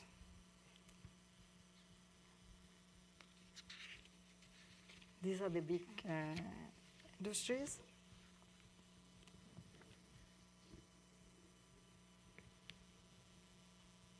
And then what happened, what Lloyd Rodwin was explaining, is that the CVG didn't want to locate the city in this part on the other side of the river Caroni, because, and this is the part that developed very, very quickly. First, because the plant didn't offer housing, and they led the policy that is on all Venezuela, is what we call in France, laissez-faire, as a policy of laissez-faire. And so all this area developed on a very old traditional center, and this, you have the same images that you have. See, what developed in Wasiua Guajana, for example, was the most important union on the iron steel, because after oil, they didn't have a working class. This was a place, in Marxist studies, you study like the area of work and the other of the reproduction of the working force. And this is the plant, the iron steel plant, in one moment of the changing.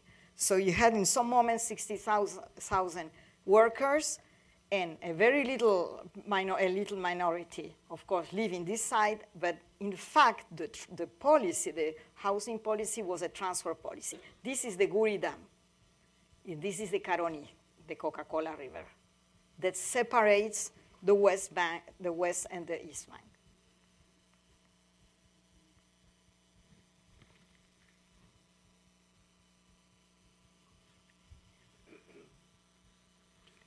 And what you can see here is, this is the kind of invasion, illegal access to the land that solves the problem of housing, because the migration in this area is a cluster development. So one of the effects when you do this kind of housing, like happened in Brasilia, you have much more people in our societies that move trying to look for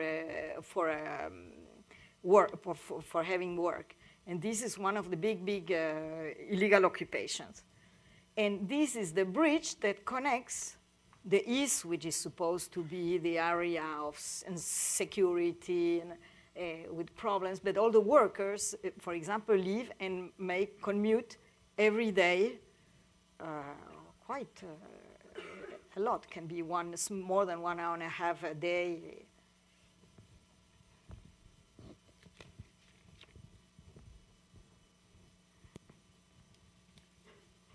Well, there was, if you want to see the movie complete, of course, I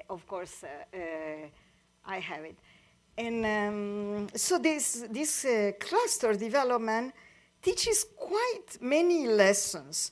The potential of this way of thinking, how to restructure the space of kind of proposals, that could be one of the kind of things we could think of that if you concentrate population and activities, because it will spread and transform the balance and the equilibrium of the national or the continental geography. But there is many aspects in this that in general are not planned. For example, one of the main problems you have is the problem of all the people, like happened in Brasilia, who come to build the cluster. So you have a movement of population in this cluster. There were moments you had even people sleeping in boats. They had boats big ships. For example, engineers were in big ships. Of course, the workers were in slums. And another problem that developed was people would find their house that was stolen, for example. That is shown, for example, in the movie, because the pressure on housing and to live was very, very, very important. But the myth, the pioneer myth, is has been very strong. And this is a kind of project who was the most, I would say, this in all Latin America where there have been other projects like this one. I'm thinking, for example, near Bahia, there was a Camaçari, for example. But this is the most, if you want, most complete. What happens that in one moment, I remember one of my discussions with Lloyd Rodwin was this. Can you analyze this as a failure of planning because 75% of the people go on the other side of the master plan? In fact, what happened that I was working in another approach, which is I would say a governance or like a management approach. I mean, who are the real stakeholders managing the city? And who has the power and who is more powerful? So the planning issues were defended by the Corporación of Development.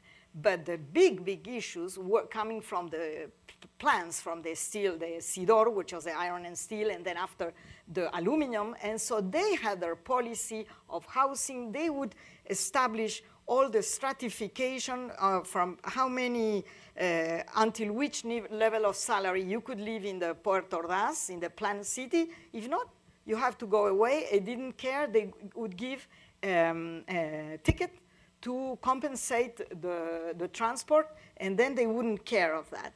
So our discussion was mainly how, when you are working in these planning issues, how do you analyze other actors, other agents that might be not only as a question of more powerful, stronger, or have different needs. And I think the planning has evolved in a very, very positive way, in the sense that in this case, in these big projects, even in small projects, but in big projects, you need in one moment to have the stakeholders taking this project into account. At that time, of course, it was a signature of the president.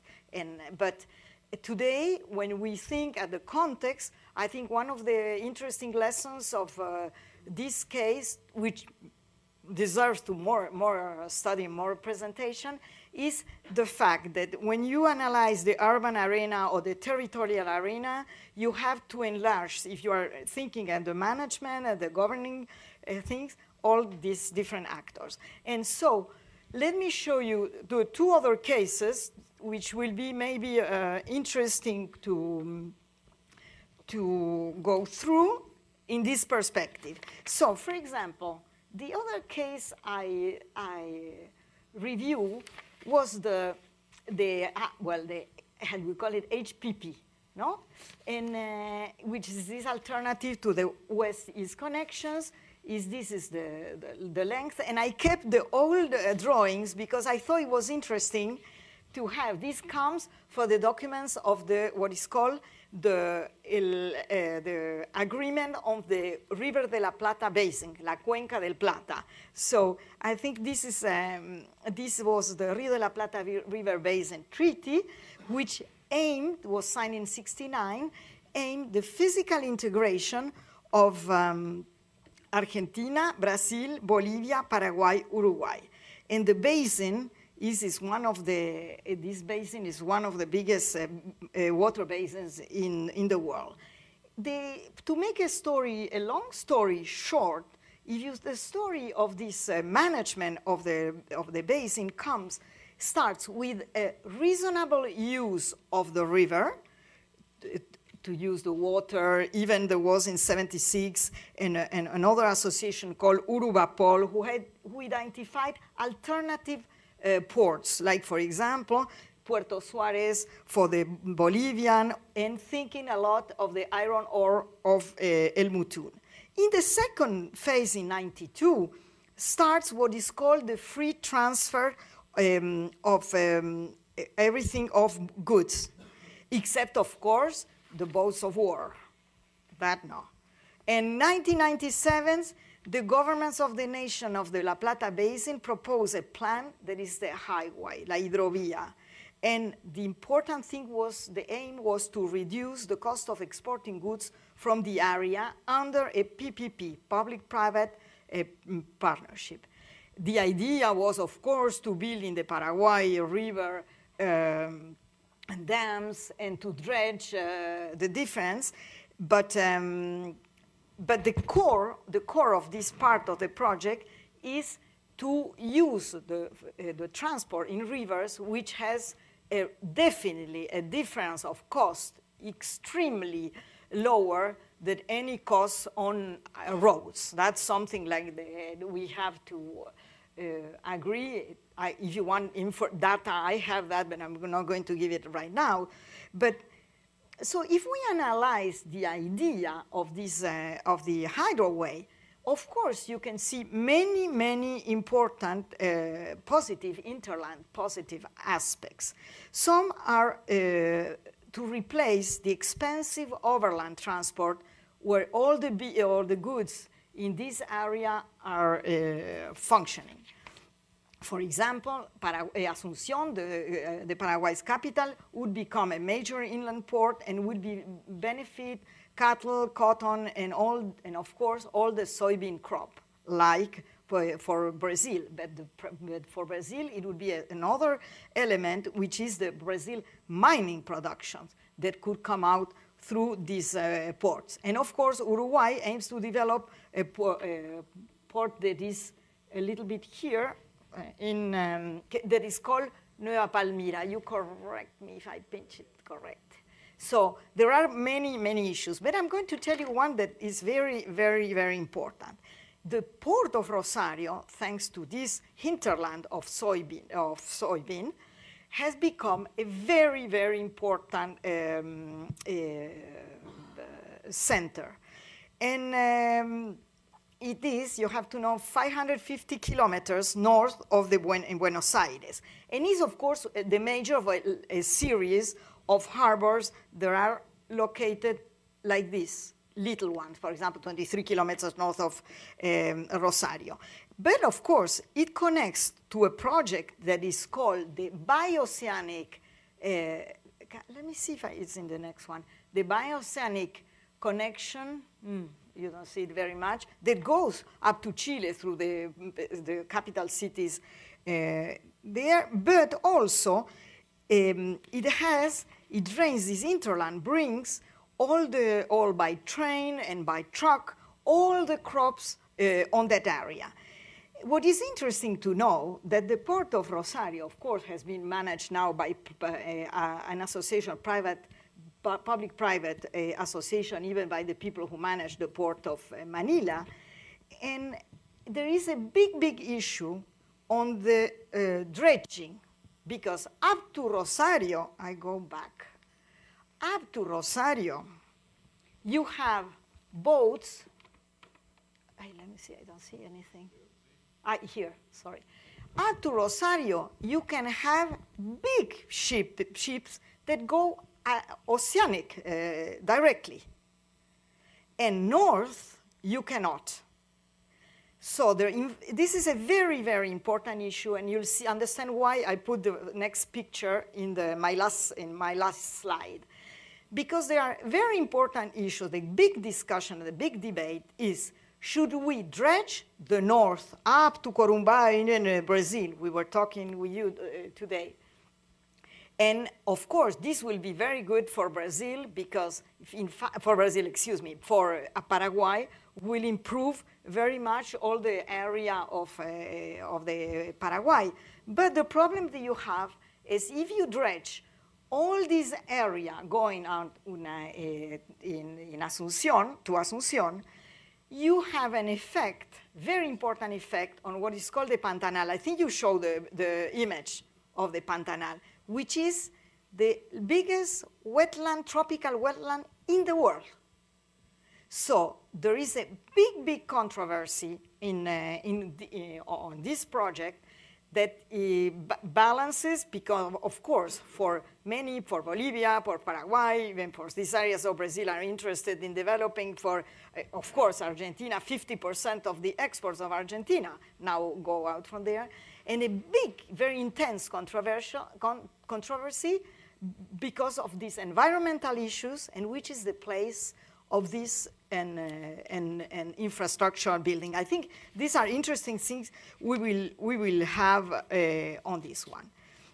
So to conclude, let me only speak about the third case. Let me see if I think there is another image. Yes, the train of barges. So north of, and especially in all the area of Asunción, what works is alternative technology. Why do we have to think always to big, big technologies? But maybe we have for this project to think more than design. We have to, that's what I was saying, look what's going in the fluid. No, what are we transferring in the fluid? And this is the kind of technologies that can be less bad, what do you say, damaging for environmental. It will maybe protect the wetlands, and has a very good relation cost and quantity amount of transport, and will keep also a traditional life by the river. But you have all the modernist movement, so you have this controversy is very, very strong, and I think we are going to find it in many of the projects. But see, what I was telling you, this belongs already to the third layer of analysis, no? The work, the fluid there, but now the issues on the controversy, the management. So so these are the last some elements you have. I forgot to say that this calls into question the destiny of the harbor of Buenos Aires, this project also. Because Buenos Aires, you know, since always has been a non-possible harbor, and because of the elites of Buenos Aires has always been pushed as a first, but naturally is a very, very bad. So it takes into some, we will discuss that. So the last case was, in fact, since the IRSA project was road issues the most important, I went to see some of the analysis of what are the branches of roads that go, well, north, south in Brazil. And I was reading in detail on this one that you'll see here,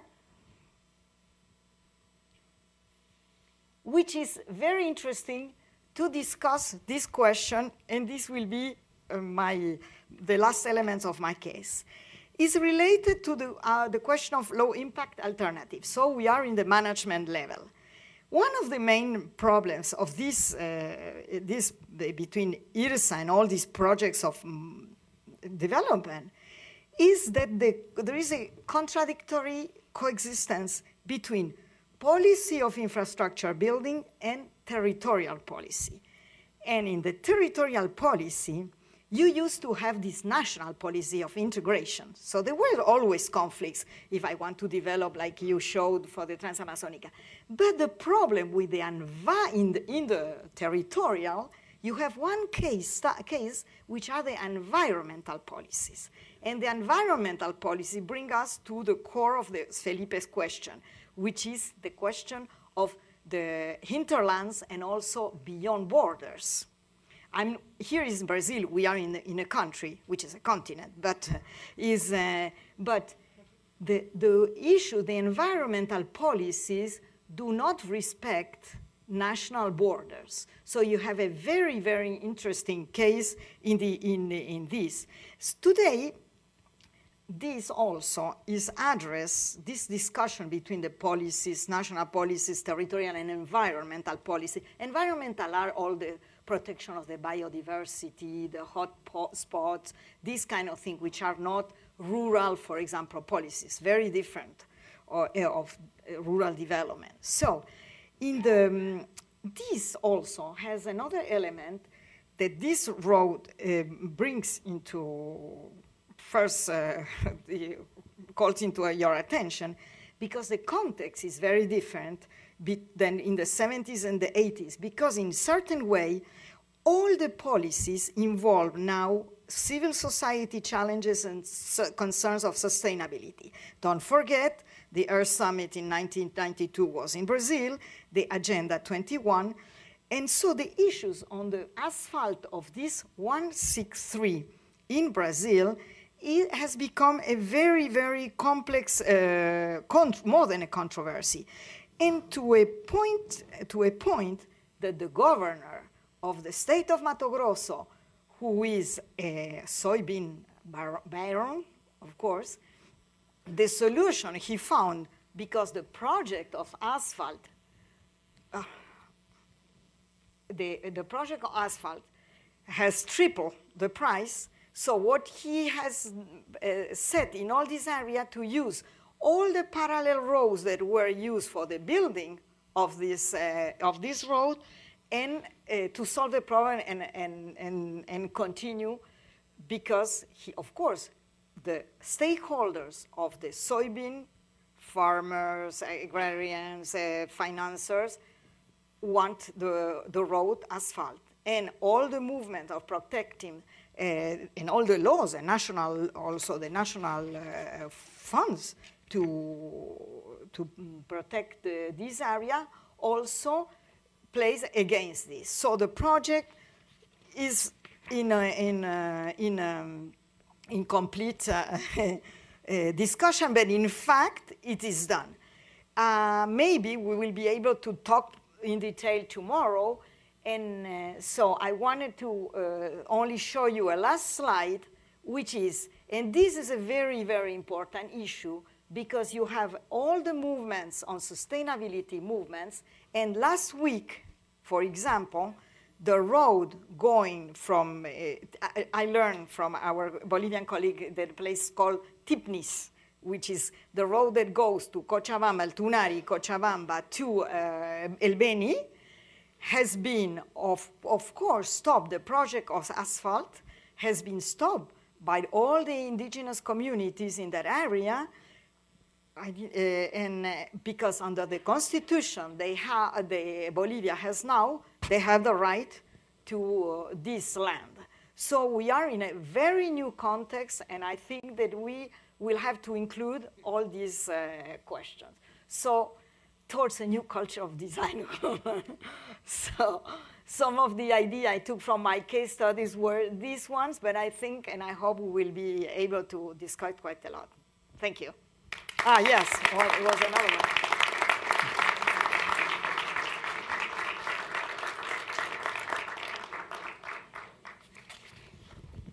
Thank you very much for 3 fantastic presentations, and I think very, very complimentary presentations.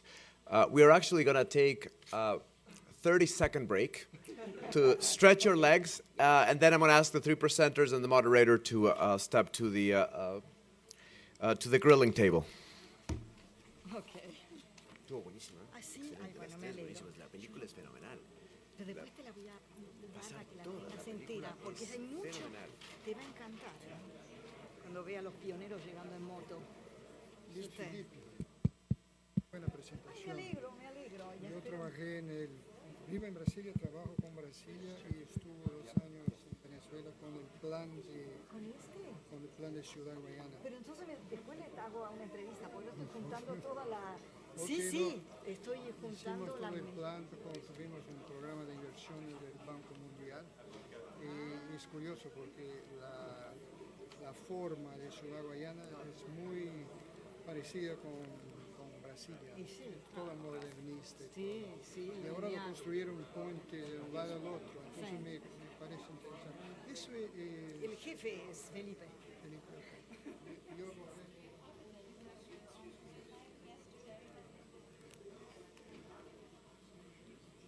Thank you very much. What happened? It didn't work or it worked? It didn't work when we went to the... Ah.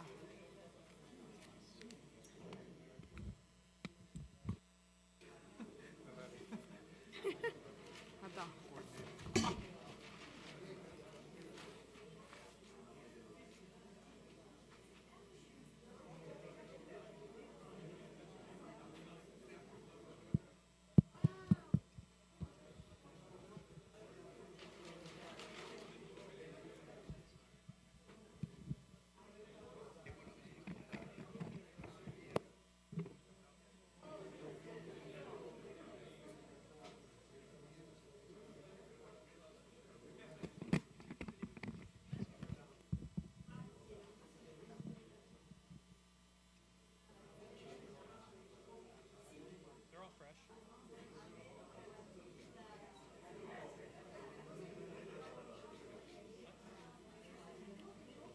Okay, if we could actually ask our moderator and panelists to go to the table and our participants to go back to their chairs, please.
este era el mío, este es el de él, pero que yo tenía y que estaba subrayando unas cosas mientras...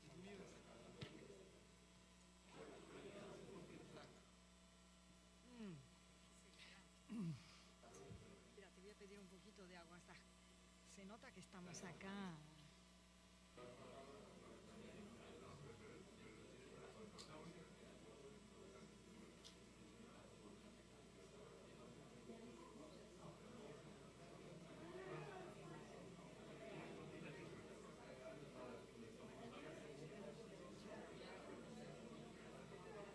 When we are, let's wait for Graciela Graciela. Silvestri. I think she went to Smoke a cigarette. Yes. El pecado. No, she needs Outdoors.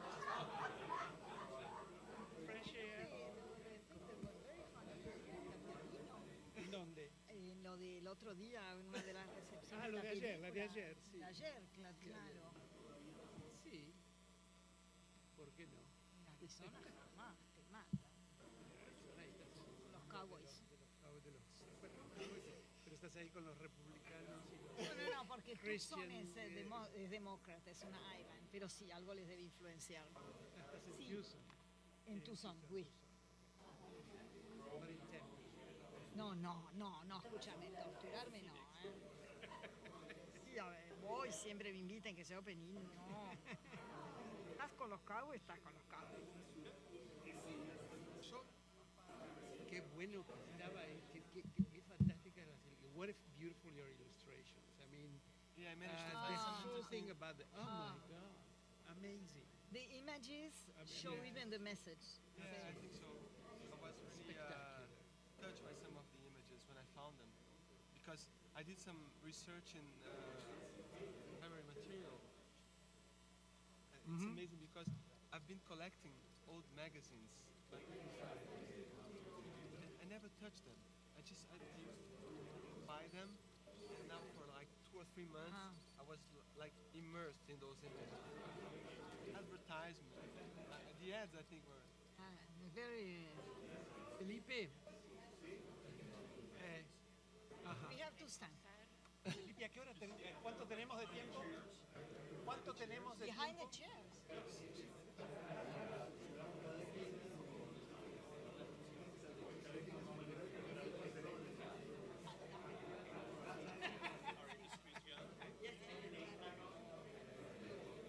Take that take name that. tag. ¿Te parece? No estamos lindos. Momento. With this, ¿no?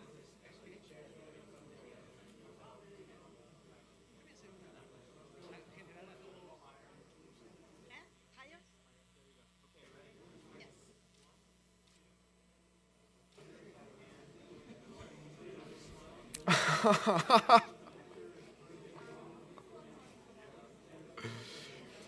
Okay, the photo shoot is over, so we're ready for the first panel discussion.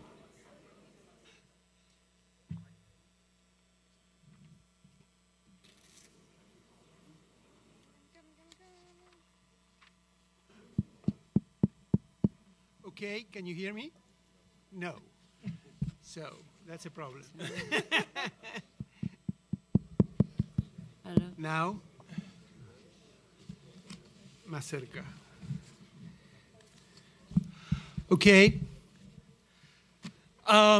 Just let me tell you a little bit what I'm going to do. I think these 3 presentations and the topic are just so rich, and so much was laid out at all kinds of levels of discourse, I would say, that what I think I want to do, I'll see if I can succeed, is to try to link a few things very, very briefly in order for me to pose a general question or concern to all the participants, see if they, to give them an opportunity to perhaps expand on a few things, and then open it to the public. We have 40 minutes. What is the time we have? Okay, so no, less than what I thought. So let me say that it's interesting the order of these presentations, because for me now to try to put them together in a certain order, I will reverse the order and think that we start with this Graciela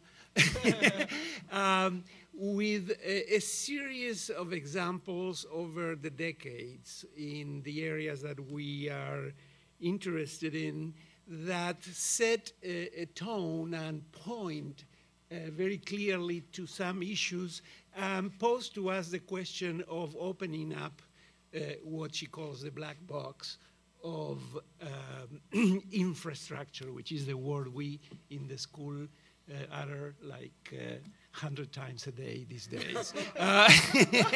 So it's time to open that box out and let the mess, spill out. Because it's interesting how I saw these three presentations. It's a little bit about language once again. Let's open up that box and let's deconstruct that language. And then let's move one further level up in the sort of a conceptualization to what is a more conceptual construct of words. And I think what resonates in Ottavio's presentation is that triad of words throughout: modernization, urbanization, and integration. And it's that kind of persistence that I will retain for a minute as what I take this conceptualization of the problem, and then let's see how it moves in the whole sort of discussion, and then move yet one step further into another realm of language, which is that of, as I kind of indicated earlier a little bit, about metaphor. The idea of an image that is beginning to convey a little bit the complexity and the beauty at the same time of the problem that we have at hand. There is, in a way, a persistent figure that remains in my mind after these talks, and that I retain as encapsulated in a where we are. It is an abstract construct, yet I know it is immense, apparently unmovable, indifferent persistency, illustrated by the cultural one first. And I'm going to quote from Graciela's one part that I think is amazingly telling. She said, "The territory of IRSA covers an area in which 5 million people speak a full distinctive language, the Guarani, which resists being written and survives across social classes, national borders, and genocidal wars." So the idea that there is a reality in all the things that we are talking about that is incredibly strong. This is language, that is a living language spoken by millions of people, but that is totally transparent, unseen, undetected by the movements of technopolitics. Nobody talks about Guarani, and I wonder how many in this audience know that a language as distinctive as English or as Hindi exists, and millions of people speak. Even for us that live in the region, it is a sort of ghost language that is spoken in the streets by some people. You overheard, we know words, but it's a transparent reality, but it is persistent, it is there, it is a reality. So there are these unmovable things. And then another persistence, going back to Leonidio's presentation, the technological one, and I am going to quote one part of what he said. "As in previous cycles, the issue is always to modernize, to urbanize, and to integrate, to transform the ancient into the modern, the barren into the urban, the dispersed into cohesion." So how ideas of modernization, integration, urbanization, development are trans-ideological. I mean, we've seen them persisting. We have had military dictatorships, we have had democratic governments, we have now the most democratic governments, and these ideas that seem, as we looked at them critically, that are very ideological, how they transcend, in fact, ideology, or better, they are so profoundly ideological that they remain untouched by the more ephemeral political ideologies of the moment, left or right, military or civilian, national or international. These concepts appear to us as pure, unideological, aseptic, in a way, inoffensive. They are the measurable concepts of technology, and because they are measurable, they are trapped in the inevitable play of oppositions they generate. Now, can this be altered, changed, put into motion with some new dynamics? Again, I think Graciela indicated some interesting problems with this picture. She seems to indicate with other images other types of persistences, in this case best illustrated by the metaphor of the river, the immense, fluid, ever-moving expanse of a large, unsolid terrain that seems to devour buildings and cities.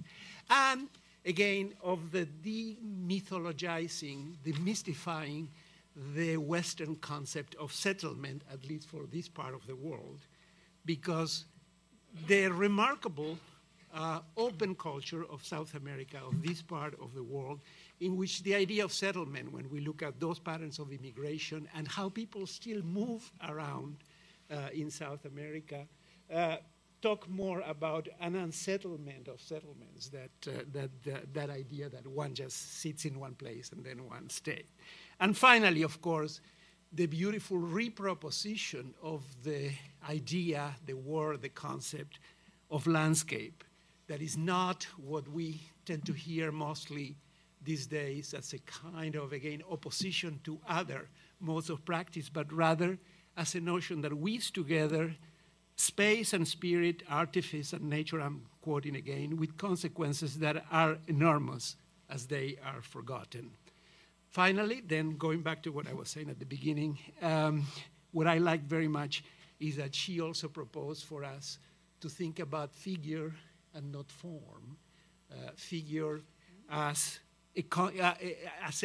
something that is formal in a certain way, but it is in constant motion and that is ever renewed. It seems to me that all these concepts allow us really to begin to tackle all these difficult issues that seem to be so persistent and so recurrent.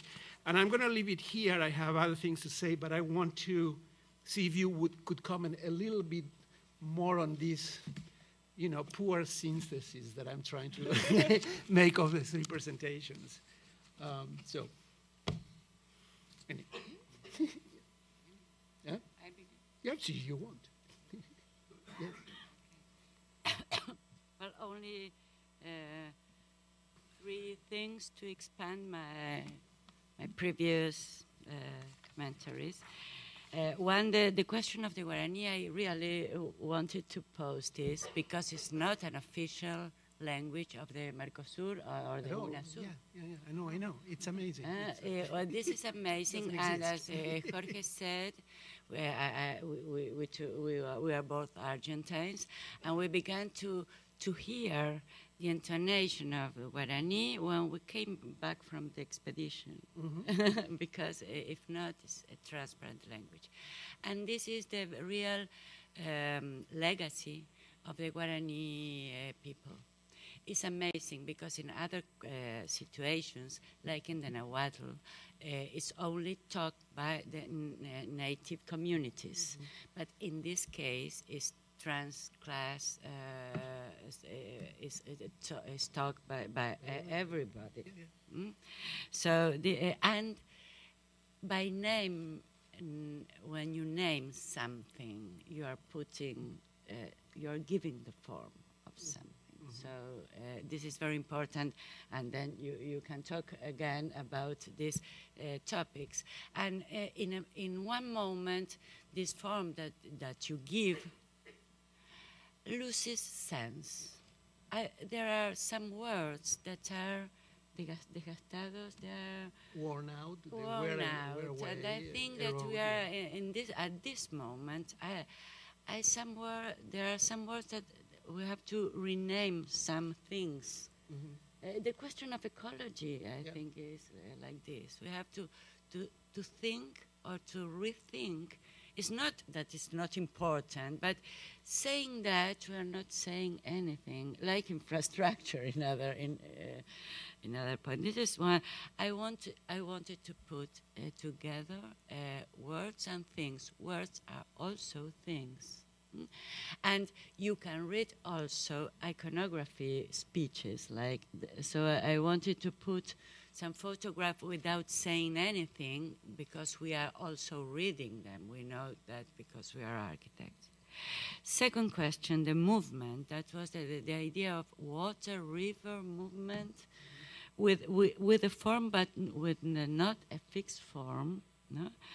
That was really important for me, but I have to say that this book of Grusinski that I quote is Serge Grusinski, a French historian, was very important to think, because he says something. Europe has forgotten his own past. In the Renaissance, they knew that everybody was moving, ever moving. From Africa, well, vamos, the Spanish said. And the movement is the reality. Only a few times, settlement was the reality. And in the case of America, of course, or Argentina, really is a mix. You can't imagine what kind of mix this is. But I'm very proud about this. That's why I talk about we have to rethink this, because mix is a good thing. The native communities were mixed also, and they had a lot of interchange in South America, which is discovered now. They were not, they knew what was happening in the other part, even when they had not highways or cars or, well, this is the second. And the third, the question of form and figure. Really, this is another, I didn't quote the text that inspired me, which is from Auerbach, which was from the Barbour School. Auerbach connected with the Barbour School, and he wrote a book that was called Mimesis. Mimesis. I don't know how is it translated, but it's the question between words and things. But the other book is called Figure. And when I quote this, the question that is ever in movement, ever transforming, is the first idea of figure. Then pictura in Latin, then change it, but it's what you are seeing from a person, something alive. This is the figure. It's not something fixed. And the idea that you have to make a register of something that is alive and try to make this thing in 2 dimensions alive. And thinking about that image that I show you about Argentine territorial plan, I thought this is not alive. This is not alive. This is a scheme that doesn't say anything to anybody. And I think architects can do a lot about this, about how to register life, how to in order to transform this. I'm thinking about this because there was a lot of chat about this, but the orientation I don't like very much is always running around the computers and so on. And I think in Of course, this can be, is part of our instruments, but I think that is another thing, that the figure alive that we have to catch. Okay. Yep. Should I?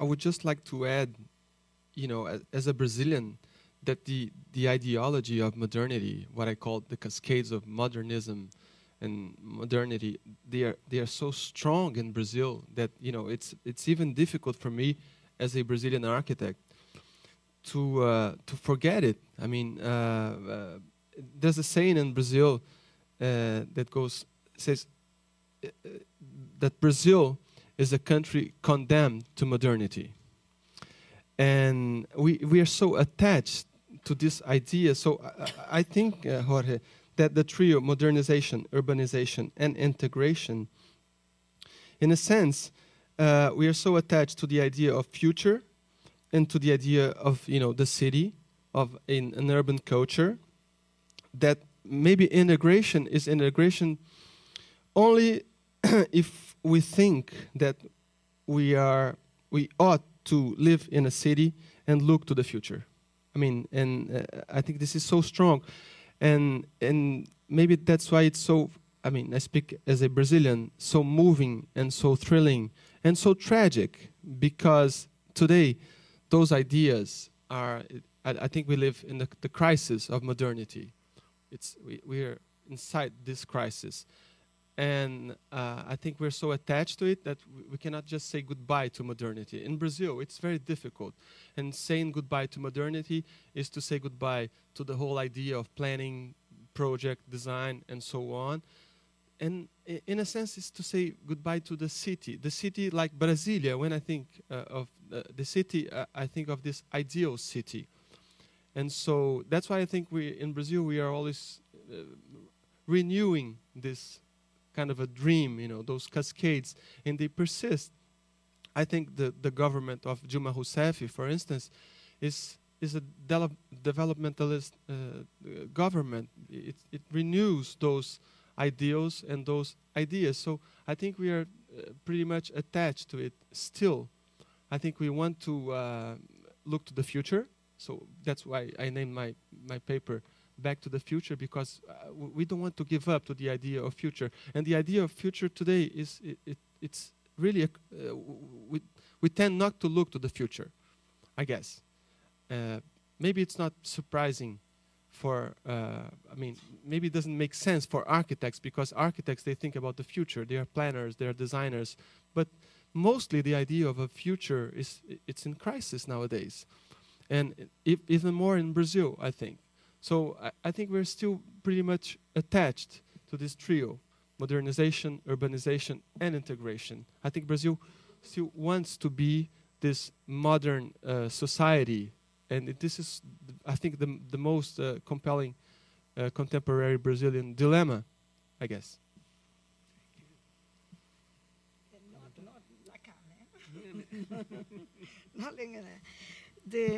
I like very much the way you put our discussion, and I was thinking the metaphor and first the triad. I think that the triad, its modernization and integration is very regional. It corresponds to the model of Brazil. I would say that the strong core starts with industrialization, urbanization, and technology, 19th century heritage. But that's why at the end of my presentation, I was saying that there is this, I don't know if it's a paradox or concretely very contradictory situation between infrastructure, policy building, and this thought of the modern thinking, and another kind of approach, which is, you can put all that environmental thinking, which for the moment is like colonized by the ecologists because they have the tools. But in fact, this approach has to have a diversity of aspects. For example, the economists have taken the ecology and they have created ecosystem services. that we can use for planning if we want. Different disciplines are taking things on the environment and on the ecology knowledge. So I think that there is this contradiction, and I think that the metaphor maybe I will shift it a little bit. For me, the metaphor to think is more the network, as a body, as the river, as the connections, a digital, because it seems that we have the possibilities to think a more modern modernity that would include all these dimensions. I think this is a perfect place to think that. and for example, the river, but I was very interested in you when you asked that question, because in fact, the river is a very good metaphor to analyze these things. You can have it from an aesthetic point of view. And I realize, thanks to your question, that in fact, my rivers are the productive rivers. My interest is in analyzing in the project on infrastructure how people are shifting, are channelizing, who manages, how you have a dam, you have water, the river as a milieu, but you have also the rivers as a tool to production, to product energy, to transport things. So I realized that but it's very good, excellent, the idea to propose the metaphor.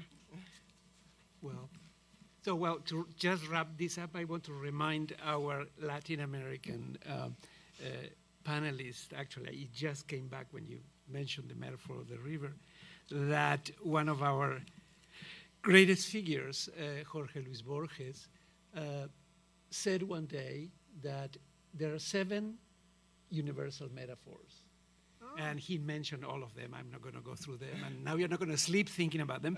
But there's one that is the dominant one, that is the river as life. And with that, I'm going to leave it this here and open to the public. So we're going to have 3-4 questions. We don't have a lot of time. Okay.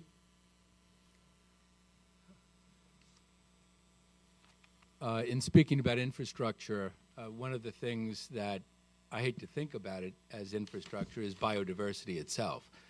And ecologists today are basically doing maps that chart the obverse of what this modern infrastructure is, trying to find these very, very old systems where there's maximum biodiversity and trying to find how they can be protected, right? You can't protect it all. But I mean, I was thinking of that as the kind of complement, or I hate to call it even complementary, the opposite side of these modern infrastructures.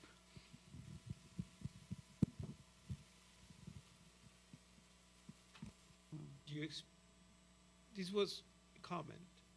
Yeah. No, I'm saying I didn't take the question, but I'm saying if it elicits any yeah, or we move forward. Okay.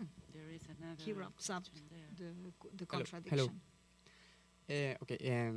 My English is not the best, but anyway, I will try to make the question. I would like to introduce an interesting topic for us, for the architects. We are always working with plans. So in the integration, it's like the possibility to see also the integration, not just in the x-axis and y-axis, but also in the z-axis. It's like a third dimension of the integration that is the population, the culture, the economy, the feeling of the people we are working with when we are doing architecture. We move a lot of money and a lot of pain or faith, or so. This is the reflection. For Graciela, I would like to know what do you think about we, the South American people, are all the time living between two things, like realismo mágico, like physical and not physical. And what do you think about that? And do you think the situation, the historical situation right now is like an opportunity to make more real our dream, of a better South America and integration of our cultures? Thank you. So it's for me. I don't know. The question of magic, realismo mágico, is from the north of South America. En el So Paraná, that's sí. what, Paraná, sí. In the we are Paraná. more The Borges-like. Paraná, yes. More, well, of course. The Paraná, it's, yes. it's a The joke. Paraná, It's yes. a joke. Yeah, but no, there is. I don't like to divide roughly the question of reality and fantasies or imagination. I think reality is embodied of symbolic dimensions, of course. So this was the whole point. And I like better to another word that I didn't say anything about this, which is experience. When you're experiencing something, no? Yeah, we are all together. We are talking. Of course, there is the objective word, but you know that this is a table, that is a chair, because you learn that, and you can identify the persons, the gender, and why are we dividing in this way? We are not thinking well if we divide. And that was, this is a very old topic that is now again on fashion, that Enlightenment used to divide things in different compartments. And that's why I quote Humboldt, Alexander von Humboldt, that was the way to reach another idea of the world that with the years became what we call now ecology as a science, because it's the relationships of diverse things. Humboldt went forward because he studied also the civilizations. He was the first to say we are in front of a civilization that is at the same level of Greece. It's not. Because he thought in another way. I know that we can say a lot of things of Humboldt because Mary Louise Pratt said very bad things, but she forgot that Humboldt was living at the end of the 17th century, the first years of the 18th century. So this way of thinking in a mobile way of the things that are being transformed, things that are not divided between, well, this is math, this is a culture, this is techniques, and, that's why the metaphor of the boat, which is a machine and which is the reserve of imagination. You can't put the things. It's not metaphysical, it's the reality. In the reality, the question, maybe trying to be more concrete, in the reality, do you think the historical moment we are living right now, it's an opportunity for the South American people, because we are culturally growth between two cultures, between two things, not physical. So do you think this historical moment is an opportunity to make our integration and to be a whole continent? Taking all those things you said about like the fantasy, the river, the movement. Well, I don't know. You said I don't want to think about future. I like more the word avenir in French, which is not future, because future is something white, empty. We don't know. That's a problem of avant-garde. But what is to come? We can say, those who like me, I study history. Really, history is a place of of fantasy. You can't imagine how many cases you stop and say, but how did they reach this point? Because there was no past, or there was even no money to imagine this new thing that they imagine. And of course, if you think in another way, it's an opportunity to America. But you have to begin thinking in another way: borders, nationalities, and there is a kind of, as you say, you are condemned to modernity. We are also condemned to modernity, and all the new governments, opposing to neoliberal governments that were a disaster, of course, but are again talking about desarrollismo. Modernity, developmentalism. Again, like, can't we think in another way?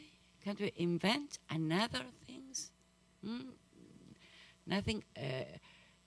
It's not.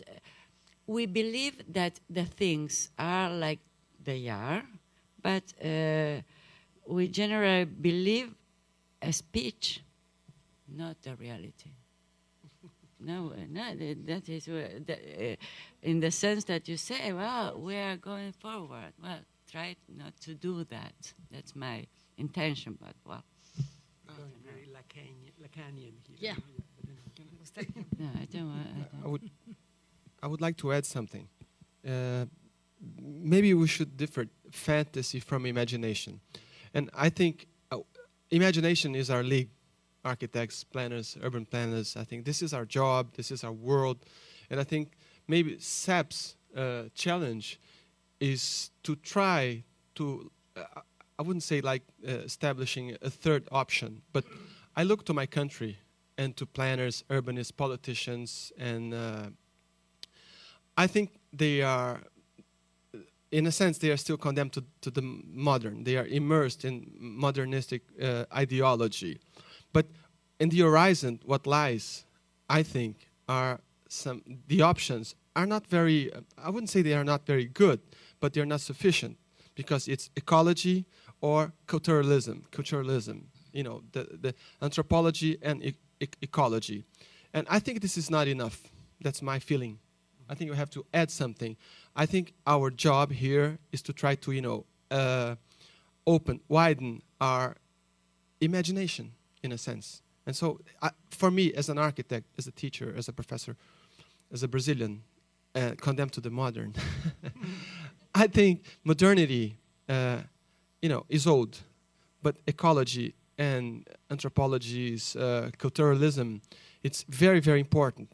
Sustainability, social sustainability, but I think maybe it's not enough. I think we should add something. We have to make this agenda more complex. That's my feeling. I would just add one. Oh, do you No. and I think we should move to another question. No, but to me, one, since we're talking about words, which I'm so glad, because this is, again, another transparent thing we never talk about, as if they're innocent. I don't think any attempt, to integration, which still is in the agenda, that's what we, are forced to talk about because it's moving ahead, another attempt, cannot really, at least from this kind of forum, be addressed properly for an answer with what you say, without really going straight to decoupling a pair of ideas that seem to be together and indivisible and have been indivisible, which is technology and politics. And if we, that's never talked about. We talk about politics and other things, but the issue of technology and politics seems to be throughout the thing that sustains this coming back always, yes, of the issue of integration and development. Yeah, totally and so if we really not look into that in particular. Science, huh? with technology, science. As well, yeah, exactly. Yeah. And politics.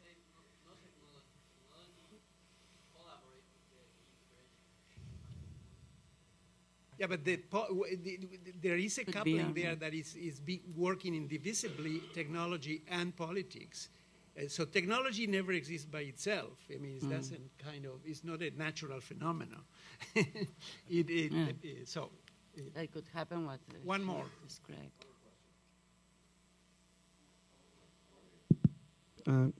Thank you. I'm going to make a quick question actually to everyone, but actually by first saying that I'm actually glad that I'm finding more reverberations of my beliefs here, because I'm going to be a panelist tomorrow, and I'm going to be a Brazilian carioca talking about Argentina, Uruguay, and Rio Grande do Sul, which I think are quite dangerous subjects being here in this context. But anyway, these discussions for everyone. I think it's actually quite interesting what Graciela highlighted and was somehow reverberated into the other talks.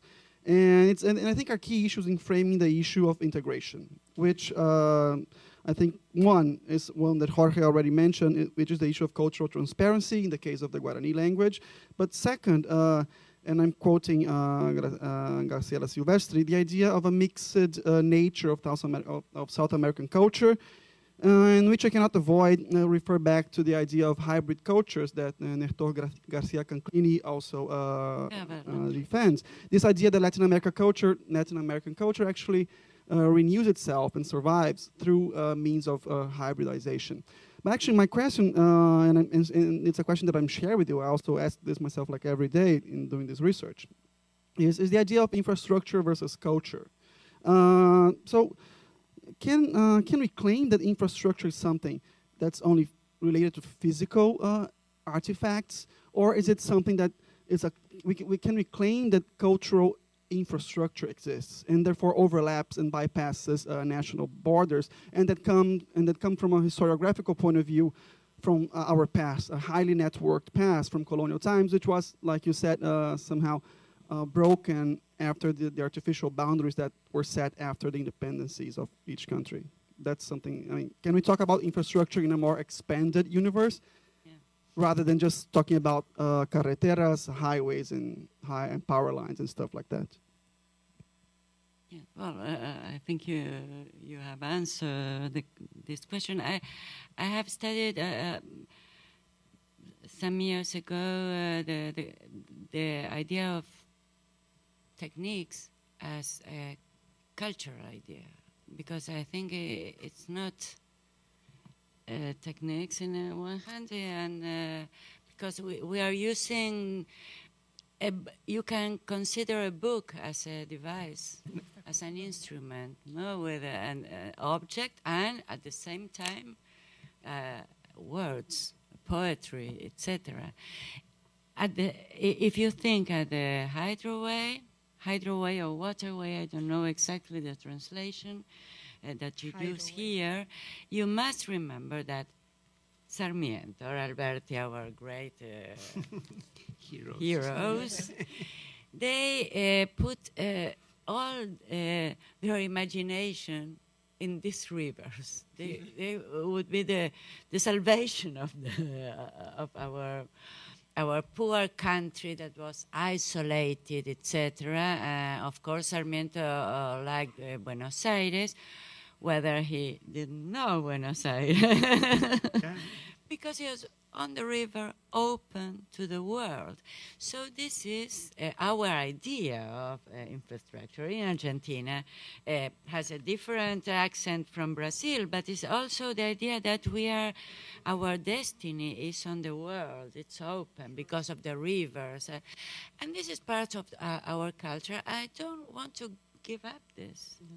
But we have to think again, because we can't finish with the Pantanal, for example. Yes. 30 years ago we could do it, and now the culture has changed, you know. It doesn't matter to me if it's true or not, the idea of global global warming, etc. Our sensibility, sensitivity is different. So we have to have some sensibility to ponder this question in a different manner. At the same time, takes a certain distance, and this is from historian, from what we are doing. Somebody will judge us as we are judging So the precaution is also the principal thing. That's why we can divide, of course, facts and fantasy. But I say we have to imagine a way to put together. That's why I say composition architects from centuries had put together very different things from different levels. Why not? Why not use this knowledge? Okay, thank you. Well, with that, unfortunately, I think we could continue with questions for a very long time, but we will have a 10-minute break to actually ask questions informally, and then we will continue with our keynote address. So 10 minutes, grab some coffee, and then this will continue.